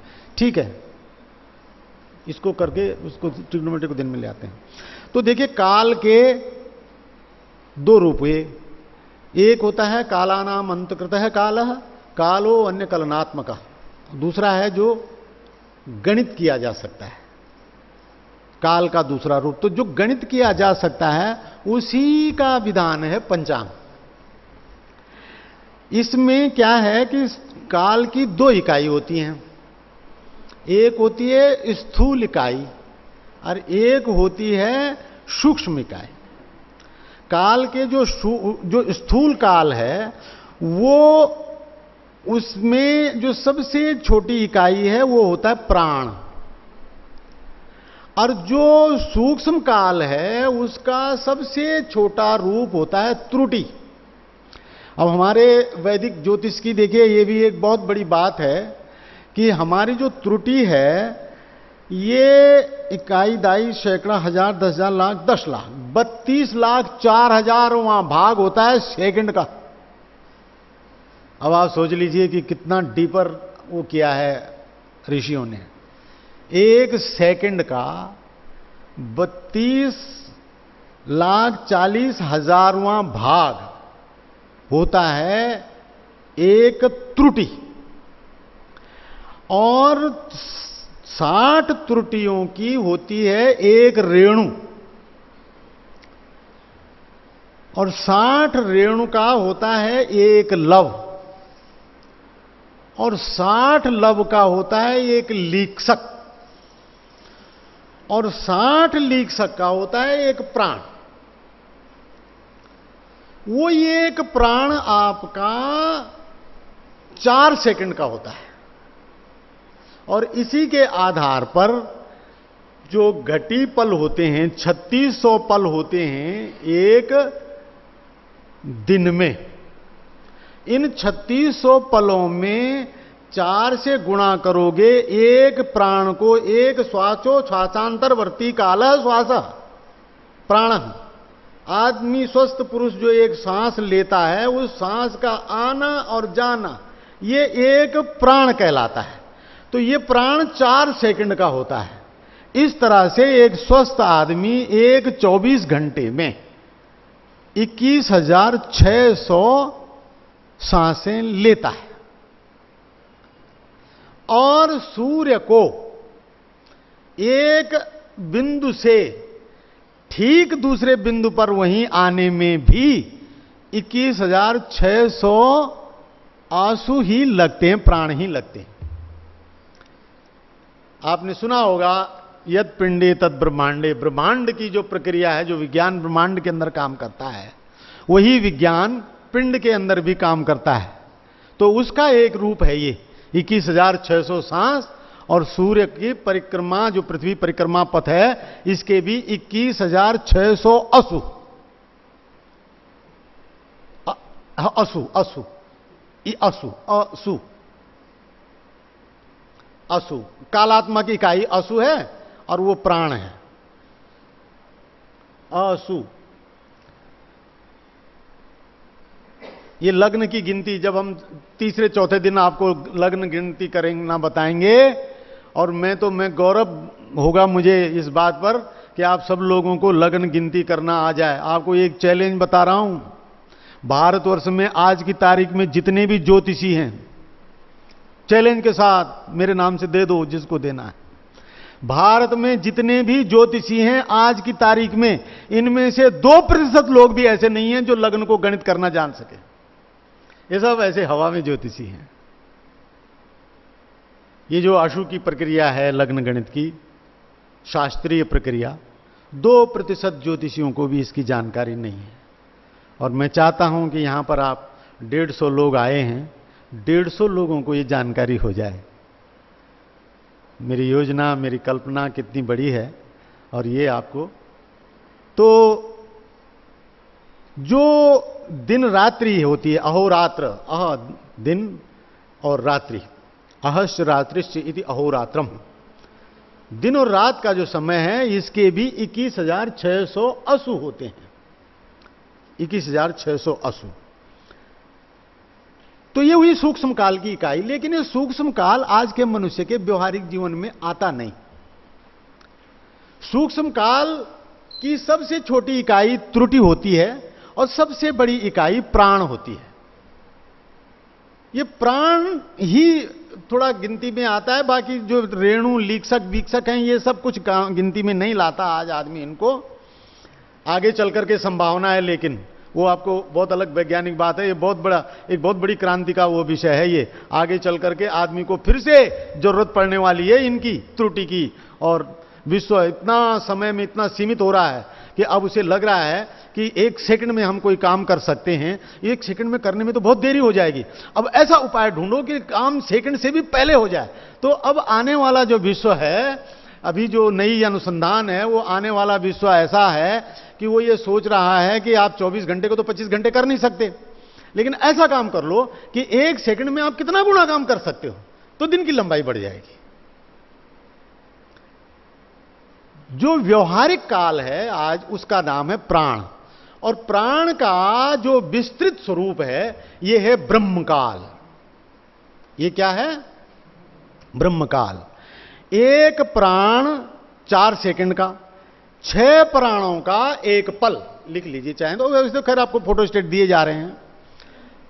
6 प्राण का एक पल, 60 पल की एक घटी,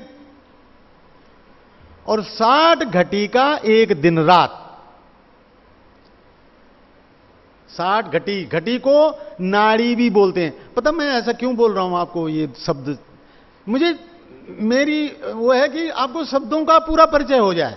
ऐसा नहीं कि आपने कहीं घटी, कितने घटी का दिन रात होता है, तो आपको बोला 60 घटी का, आपको किसी वही मिला, आपको पंडित जी मिल गए, आपको उन्हें बोला अच्छा बता, ज्योतिष जानता है, बता कितनी नाड़ी होती है? नहीं पंडित जी नाड़ी तो पता ही नहीं, मैंने सुना ही नहीं। ऐसा नहीं होना चाहिए, ऐसा नहीं होना चाहिए। नाड़ी माने घटी, 60 नाड़ी का एक दिन रात, 60 घटी का एक दिन रात, 24 मिनट की एक घटी, 2.5 घंटे की 2.5 घटी का एक घंटा, 2.5 मिनट का एक पल, और 2.5 विपल का एक सेकंड। अब इससे भी आप समझ गए हैं कि हमारी जो न्यूनतम इकाई है 1 सेकंड से भी नीचे है, 2.5 विपल का एक सेकंड। तो जो ब्रह्मा की आयु है ये इसकी महत्तम इकाई है, और इसकी गणना होती है, ब्रह्मा का एक दिन, एक युग होता है 4,32,000 वर्ष का। सबसे छोटा युग जो है वो 4,32,000 वर्ष का है, कलयुग। इसका 10 गुना होता है एक महायुग, उसी में एक शून्य और बढ़ गया, 43,20,000 हो गया। 43,20,000 का हुआ एक महायुग। ऐसे महायुग मिलकर के जब 1,000 होते हैं तो वो ब्रह्मा की एक दिन होता है। 43,20,000 पे फिर 3 शून्य आ गए, और ये ब्रह्मा का एक दिन हुआ, और इतने की ही ब्रह्मा की एक रात्रि हुई। तो 43,4,32,000,000 गुणा गया 2, और फिर गुणा 2 का हो गया, दिन रात पूरा हो गया ना, अहस्य रात्रिश्च अहोरात्रम, ये ब्रह्मा का अहोरात्र हो गया। इसी को 2 से गुणा करा तो अहोरात्र हो गया, इसी को 360 से गुणा करा तो एक वर्ष हो गया ब्रह्मा का, और इसी के 100 साल ब्रह्मा की आयु होती है। ये आपकी होती है 31 नील 10 खरब और 4 अरब वर्ष की, यानी 31104, और इसके बाद 1 2 3 4 6 5 6 7 8 9 10 10 जीरो, 31 104, इतने वर्ष का ब्रह्मा का दिन होता है। तो काल गणना का जो छोटा रूप है, इकाई है, वो है प्राण, और बड़ी इकाई जो है वो है ब्रह्मा का एक जीवन, 100 वर्ष का। जी कुछ बोल रहे हैं?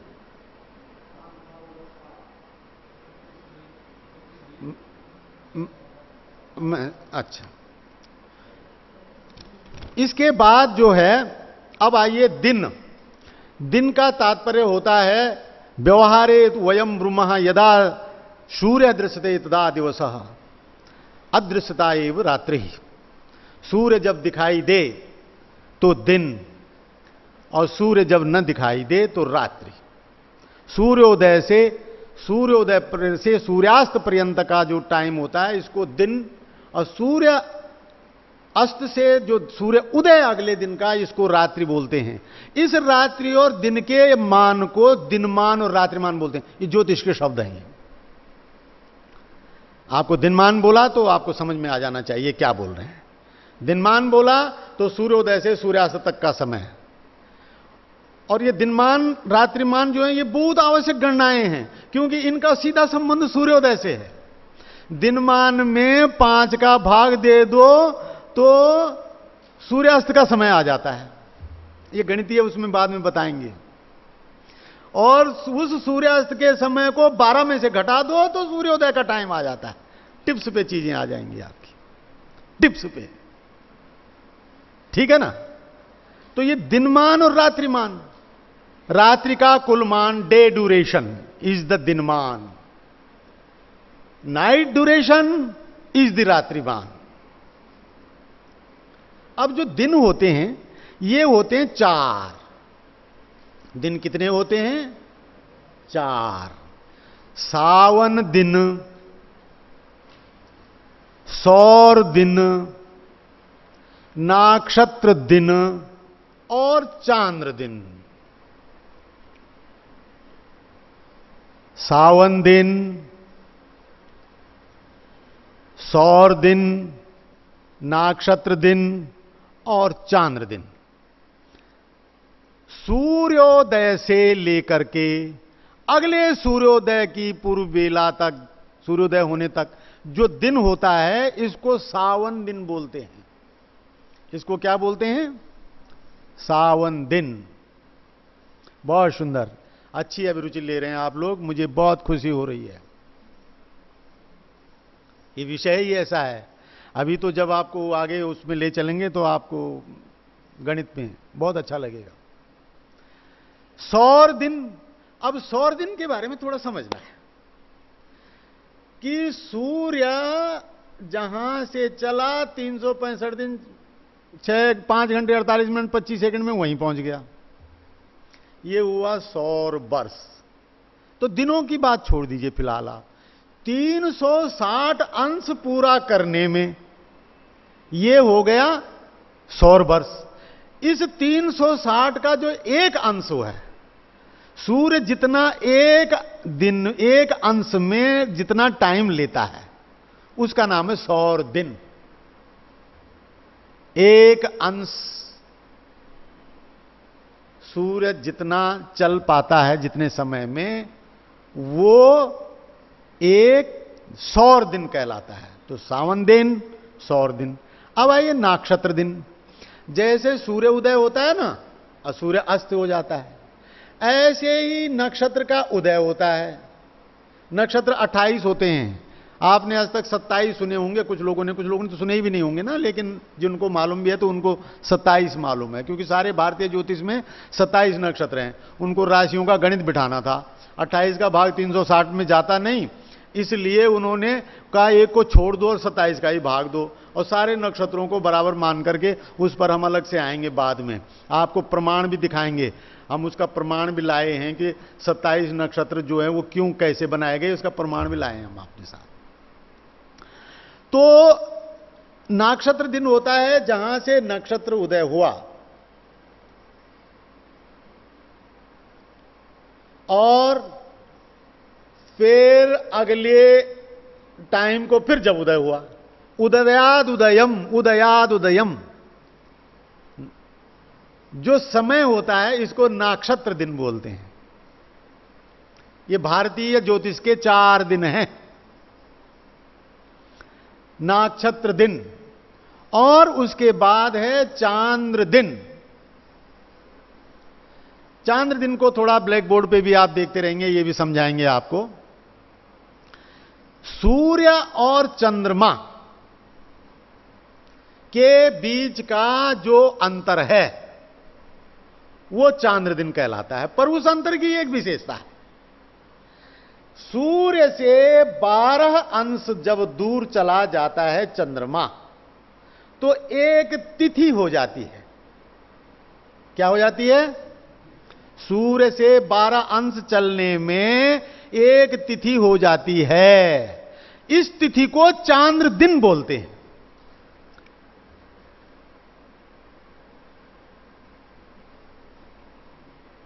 द्वादशांशात्मिका तिथि, 12 अंशों की जो दूरी है सूर्य और चंद्र के बीच में। तो देखिए ये सूर्य है, ये सूर्य है, देखिए आप 12 अंश प्रतिपदा, 24 अंश द्वितीया, 36 अंश तृतीया, 12 36 12 चौक 48, 90 अंश 1284 अष्टमी, 7 सप्तमी, 12 96 12 9 108, 12 दशन की 120, 12 13 की 132, 12 14 की 146 और फिर इस तरह से जो है 12 15 की 146 नहीं, 12 15 की 180। चंद्रमा यूं यूं यूं यूं गया गया गया और 180 अंश पे सीधी रेखा बन गई। वृत्त की सीधी रेखा क्या होती है? व्यास होता है। इस दिन चंद्रमा और सूर्य बिल्कुल आमने सामने, इसीलिए पूर्णमासी को चंद्रमा पूरा दिखता है, उस पर ऑब्स्ट्रक्शन नहीं रहा, पूरा दिखता है। और व्यास वृत्त की अधिकतम दूरी होती है, उसके बाद फिर व्यास घटने लग जाता है। अब चंद्रमा यहां से जैसे पीछे आएगा तो ये अमावस का की ओर बढ़ने लग गया, कृष्ण पक्ष शुरू हो गया, 12 कला दिखना बंद हो जाएगा। फिर 12 कला द्वितीया पे आएगा तो 12-24 कला दिखना बंद हो जाएगा। 12-12 अंश करके चंद्रमा की तिथियां बनी, पूर्णमासी 15 पे, अमावस 0 पे, फिर चंद्रमा वहीं आ गया, सूर्य के नीचे ढक गया, दिखना बंद, अमावस हो गई। तो यह हुआ नक्षत्र दिन। और फिर आया चांद्र दिन। चांद्र दिन, अभी जो चांद्र दिन है, चांद्र दिन 30 दिवसों का चांद्रमास होता है और इसमें बस द्वादशात्मक की बात है, खास बात है। ये इयम तिथिरेव चांद्र दिनम भवती, ये ही तिथियां जो हैं चांद्र दिन कहलाती हैं। अब मासों की बात है, 30 तिथियों का चांद्रमास। सौर मास 30 अंश पे सूर्य की परिक्रमा का पथ सौर मास। नक्षत्र मास आपके प्रचलन में नहीं है, लेकिन नक्षत्र मास का भी वही है कि जो नक्षत्र धनिष्ठा, आज धनिष्ठा और आज के बाद कल परसों नरसों 30 दिन बाद जब फिर धनिष्ठा का उदय पहुंचेगा तो वो नक्षत्र मास हो गया। तो 4 प्रकार के मास हो गए। अब 2 नाम और हैं मासों में, उनका नाम है अधिमास और क्षय मास। तो यहां पर आपका समय पूरा हो गया है। अब ये 1 पेज का विषय, इस पर हम व्यवस्था से फिर अपराह्न के सत्र में स्पष्ट करेंगे। हाँ, कर दीजिए इसको। ये असल में अधिमास और उसको जरा थोड़ा पूरा टाइम चाहिए समझाने के लिए।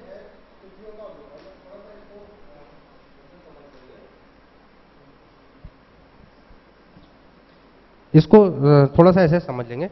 ये इसमें मैंने चित्र में सूर्य दिखाया है, ये पृथ्वी दिखाई है और ये चंद्रमा जो है सूर्य और पृथ्वी की परिक्रमा करता हुआ चंद्रमा दिखाया। चंद्रमा की विभिन्न स्थितियां हैं।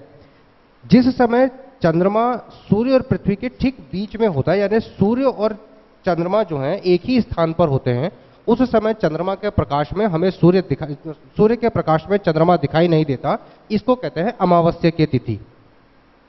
परिक्रमा करता हुआ जब चंद्रमा आगे बढ़ता है तो जब चंद्रमा की इस और इस स्थिति के बीच का अंतर 12 अंश का हो जाए तो इसको हम कहते हैं एक तिथि। और इस समय सूर्य के सामने पड़ने वाला चंद्रमा का जरा सा ही हिस्सा हमको दिखाई भी देता है।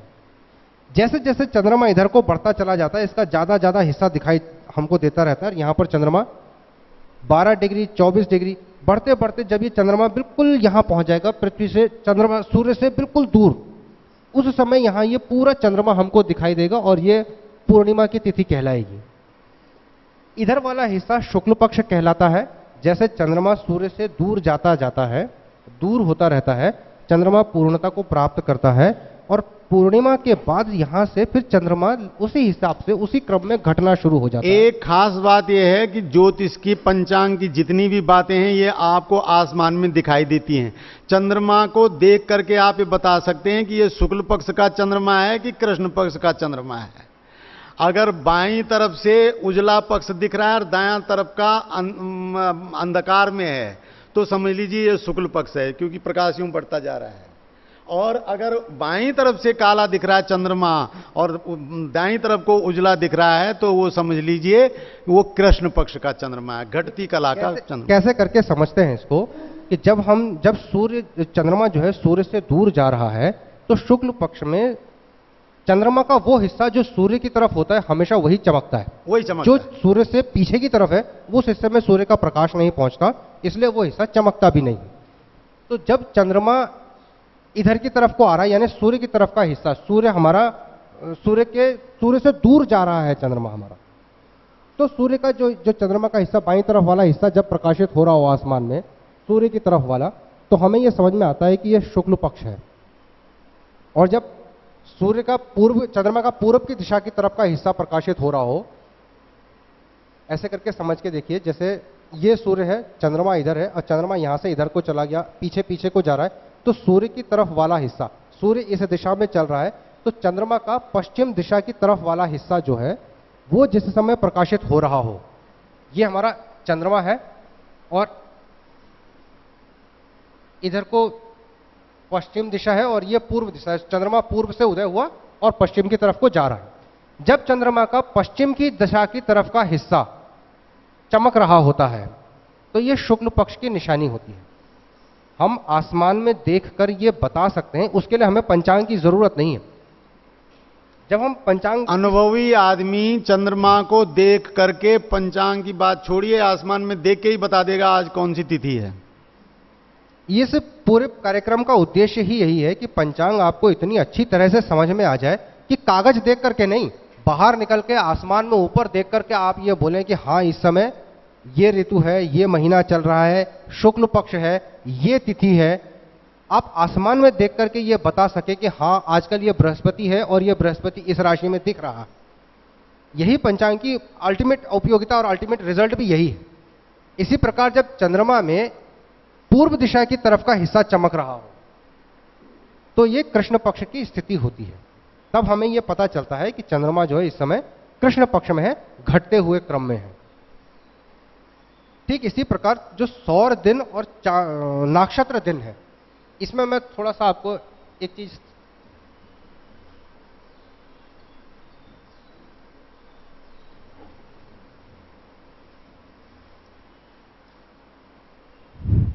पहले आते हैं चांद्रमासों पर।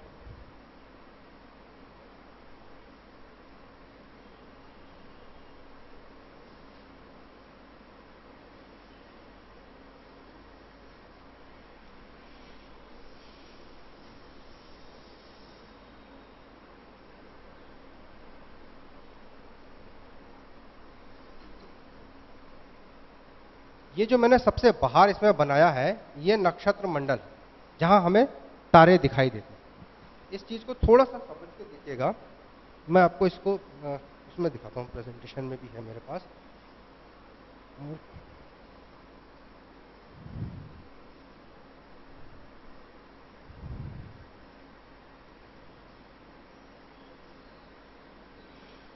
ये जितने भी चित्र हम बना के लाए हुए हैं, आप लोगों को जैसे जब भी समय मिले आप इन चित्रों को अच्छे से अवलोकन करने का कष्ट कीजिएगा।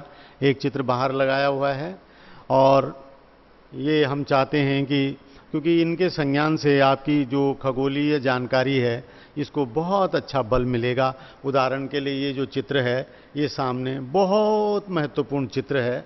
ये सामने जो चित्र है बहुत ही महत्वपूर्ण चित्र है, इसको आप देखें भी। और एक और बात बताएं, जब समय आपका ये जो सत्र से अलग का समय है उसमें अगर आप हमें पूछना चाहें कि हमको इसे समझा दीजिए तो बेफिक्र होकर के आप हमसे पूछ भी सकते हैं, हम आपको ये समझाएंगे ये सब कैसा है क्या है। ये समझ में आपके आ जाने से कोई भी माई का लाल आपको पंचांग के बारे में गुमराह नहीं कर सकता है। होता क्या है, जब चंद्रमा पृथ्वी की परिक्रमा कर रहा होता है, थोड़ा सा इस चित्र को देखिएगा, इसमें मैंने स्पष्ट रूप से दिखाया। और ये सबसे बाहर जो बनाया है राशि और नक्षत्र मंडल बनाए हैं। उदाहरण के लिए मान लीजिए चंद्रमा इस समय किसी ऐसी स्थिति में है, चंद्रमा चूंकि यहां पर है तो ये पूर्णिमा की स्थिति है। चंद्रमा चूंकि सूर्य से एकदम 180 अंश पर है, ये पूर्णिमा की स्थिति है। और पृथ्वी से देखने पर जब आदमी इसको देखेगा तो चंद्रमा जो है पृथ्वी को, यहां मैंने उत्तरा फाल्गुन लिखा हुआ है, चंद्रमा ये उत्तरा फाल्गुन नक्षत्रों के आसपास कहीं इसको दिखाई दे रहा होगा। मतलब व्यक्तिगत रूप से जब ये आदमी कोई जमीन पे खड़ा होकर देख रहा होगा तो चंद्रमा उसको उत्तरा फाल्गुन नक्षत्र में दिखाई दे रहा होगा। चंद्रमा जब एक परिक्रमा पूरी करता है तो हम परिक्रमा को देखते हैं दो अर्थों में, जो भारतीय ज्योतिष में जो नक्षत्र का सिद्धांत है। जब चंद्रमा उत्तरा फाल्गुन नक्षत्र से चलता हुआ और इस चक्कर को लगाता हुआ वापस उत्तरा फाल्गुन नक्षत्र में दिखने लगेगा तो चंद्रमा का एक परिक्रमा पूरी हो जाती है। और जो चांद्रमास है उसकी कल्पना है कि जब पूर्णिमा से चलते हुए वापस पूर्णिमा तक या अमावस्या से चलते हुए वापस अमावस्या तक चंद्रमा आ जाएगा तो एक चांद्रमास पूरा हो जाता है। और इन दोनों मासों में थोड़ा सा अंतर होता है। अंतर कैसे होता है कि चंद्रमा, अगर पृथ्वी होती स्थिर तो चंद्रमा उत्तरा फाल्गुन नक्षत्र से चलता, एक परिक्रमा पूरी करता, वापस उत्तरा फाल्गुन पर आता और वापस पूर्णमासी हो जाती। लेकिन क्या है कि पृथ्वी भी परिक्रमा कर रही है, पृथ्वी भी गतिमान है। तो जब तक चंद्रमा अपना एक परिक्रमा पूरी करता है, यानी जब तक वो उत्तरा फाल्गुन पर आता है दोबारा, तब तक पृथ्वी आगे इतनी बढ़ चुकी होती है कि चंद्रमा को वापस पूर्णिमा में आने में थोड़ा वक्त और लगता है। पूर्णिमा का जो संबंध है वो सूर्य और पृथ्वी के बीच का संबंध है, और नक्षत्रों का जो संबंध है वो ठीक से नहीं दिख रहा है तो आप इधर आ जाओ। आप लोगों को अगर ठीक से नहीं दिख रहा है तो इधर आ जाओ, ये सामने आ जाओ। जो नक्षत्रों का संबंध है वो पृथ्वी, चंद्रमा और नक्षत्र, ये एक संबंध है, ये एक तरह की गति है, एक तरह की काल गणना है जिसमें हम नक्षत्रों के आधार पर गणनाएं करते हैं। एक संबंध है पृथ्वी, चंद्रमा और सूर्य की। इसमें जो जब हम सूर्य और चंद्रमा के आधार पर लेते हैं तो एक चांद्रमास होता है पूर्णिमा से पूर्णिमा तक या अमावस्या से अमावस्या तक। जब हम नक्षत्र के आधार पर लेते हैं तो जिस नक्षत्र से चलना शुरू करा उसी नक्षत्र पे जब परिक्रमा करके वापस आ जाए तो एक चांद्रमास पूरा हुआ। ये दो तरह के अलग अलग चांद्रमास हैं। उत्तरा फाल्गुन से चल के चंद्रमा वापस उत्तरा फाल्गुन में आ गया, ये एक नक्षत्र चांद्रमास पूर्ण हुआ। इस चांद्रमास को पूरा होने में लगभग 27 दिन का समय लगता है। चंद्रमा को पृथ्वी की एक परिक्रमा करने में 27 दिन का समय लगता है। लेकिन जब तक वो वापस उस नक्षत्र में आता है तब तक पृथ्वी और आगे बढ़ चुकी होती है, क्योंकि पृथ्वी भी गतिमान है।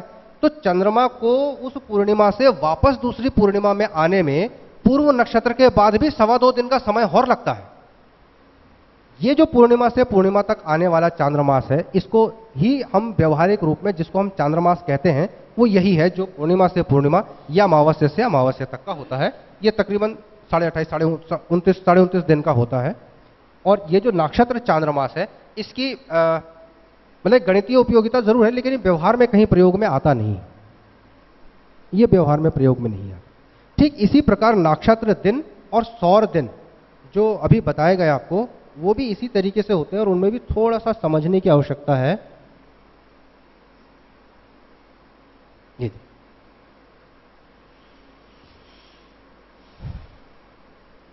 पृथ्वी पर इस स्थान पर दोपहर का समय है, सूर्य ठीक मेरे सिर के ऊपर, हमारे सिर के ऊपर।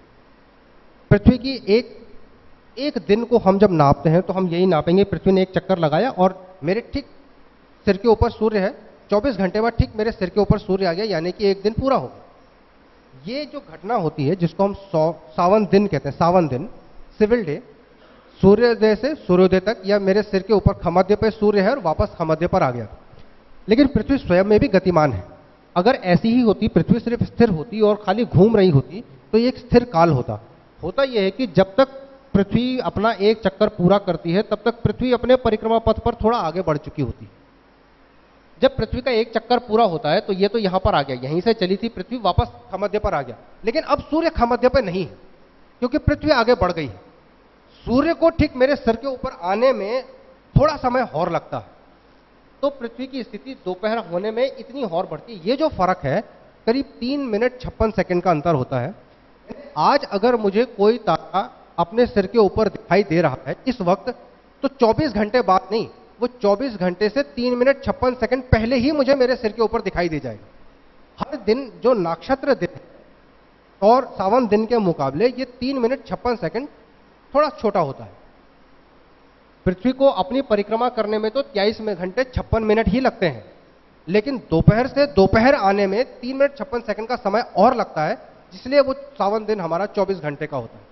ये सावन दिन और सावन नक्षत्र दिन का जो सिड्रल डे जिसको बोलते हैं उसका जो अंतर है, जो नक्षत्र दिन है उस चीज का ये स्पष्टीकरण है। नक्षत्र दिन, क्योंकि एक्चुअली समस्या क्या है कि जो नक्षत्र है ना, ये हमसे इतनी दूर हैं सूर्य के मुकाबले कि नक्षत्र हमको स्थिर प्रतीत होते हैं। भारतीय ज्योतिष में नक्षत्रों को स्थिर ही माना गया है, जबकि वास्तव में वैसे नक्षत्र स्थिर होते नहीं। नक्षत्रों की भी अपनी एक गति है, लेकिन वो हमसे इतने ज्यादा दूर हैं, इतने ज्यादा दूर हैं कि उनकी गति बहुत न्यून हो जाती है। आप इसको ऐसे समझ के देखिए कि जब हम अंतरिक्ष में गणनाओं को जब हम देखते हैं, जब हम चीजों को देखते हैं, तो जो चीजें जितनी दूर होती हैं, एक तो हमारे पास जो अंतरिक्ष में नापने का जो सिद्धांत है वो है कोणात्मक।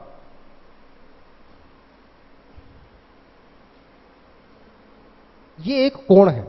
ये कोण यहां पर भले ही सिर्फ एक अंश का कोण हो, लेकिन यहां से इतनी दूरी पर ये इतनी ऊंचाई को नापता है, जबकि यहीं से अगर मैं इसे इतनी दूर नापूं तो ये इतनी ज्यादा ऊंचाई को नापता है। नक्षत्र हमसे इतने ज्यादा दूर हैं, इतने ज्यादा दूर हैं कि उनकी ये जो कोण बनता है ये इतना छोटा बनता है, एक अंश नहीं, एक कला नहीं, एक विकला नहीं, कि हमें नक्षत्रों की गति प्रतीत ही नहीं होती। ये कोण इतना छोटा बनता है कि हम इसको नाप ही नहीं पाते और हमें नक्षत्र स्थिर प्रतीत होते हैं। नक्षत्रों के स्थिर तो हालांकि उनकी अपनी गति होती है, सूर्य के मुकाबले नक्षत्र इतने न्यून गति के हैं कि ये जो फर्क है, जो 3 मिनट 56 सेकंड का अंतर हमें दिखाई दे रहा है, ये अंतर ज्योतिष में मायने रखता है। एक दिन में अगर 3 मिनट 56 सेकंड का अंतर है तो एक साल में कितने मिनट का अंतर होगा? एक साल में अगर इतना अंतर है तो 10 साल, 50 साल, 100 साल में नक्षत्रों में और सावन दिनों में कितना जबरदस्त अंतर आ जाएगा। इसलिए ये अंतर जो भले ही बहुत न्यून दिखता है, ये बहुत न्यून दिखता है, इसके कारण ऐसा हो गया कि इसकी पहचान इतिहास में कई सालों तक हो ही नहीं पाई।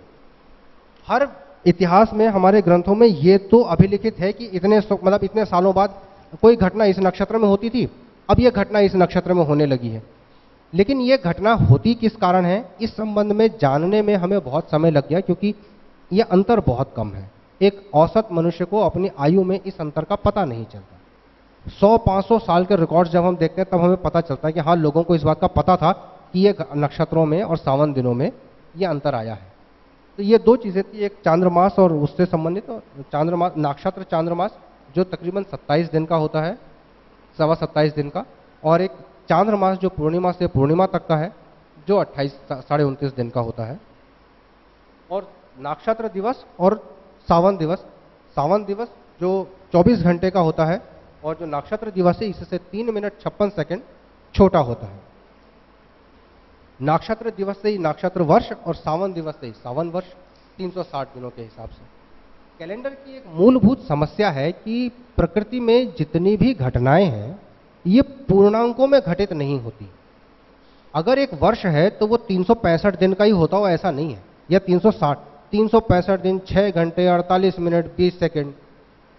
और अगर 20 सेकंड की भी सूक्ष्मता में जाएंगे तो और सूक्ष्म, और वो भी हर वर्ष एक ही माप में नहीं है, और हर वर्ष एक ही माप में नहीं होता। सिविल कैलेंडर के लिए हमें एक आवश्यकता, एक ऐसे सिस्टम की, एक ऐसी व्यवस्था की जो, हाँ, दिन ऐसा ना, हमें पता है कि ऋतु जो वर्ष है वो इतने बजकर इतने मिनट पे प्रारंभ हो रहा है, लेकिन सामान्य जनता के लिए कभी भी कैलेंडर ऐसा नहीं बनाया जा सकता कि 1 जनवरी कब से शुरू होगी कि आज दिन को 11 बजे से शुरू हो, और अगले साल कब शुरू होगी कि जी उस दिन को 2 बजे से शुरू हो। 1 जनवरी तो सूर्योदय से ही शुरू होगी, दिन चाहे कहीं भी होता हो। इसीलिए नक्षत्र वर्ष, सौर वर्ष और इतने सारे वर्षों की जरूरत पड़ती है, और इतने सारे वर्षों में सामंजस्य बनाने की जरूरत पड़ती है गणित के माध्यम से। इसी के लिए क्षय मास और अधिमास लगाने पड़ते हैं चांद्र और सौर वर्षों का संबंध बनाने के लिए। ये आपको दोपहर के सेशन में, चूंकि अधिमास का विषय जो है थोड़ा लंबा है, इतने कम समय में हो नहीं पाएगा, दोपहर के सेशन में हम अधिमास और क्षय मास पर और पंचांग परिचय पर, पंचांग जो दिखा रहे हैं वो एक अलग चीज है। अब पंचांग पर एक निबंधात्मक बात जो होगी वो पंचांग के अवयवों पर, ये आपको दोपहर के सत्र में होगी। और दोपहर में आप लोग अभी जो आज इस समय हमने कहा है, इसमें से कोई बात आपको समझनी होगी तो उसको भी आप हमें दीजिए, और बड़े प्रेम से बिल्कुल ज्योतिषमय वातावरण बना के रखिए इन 4 दिनों में।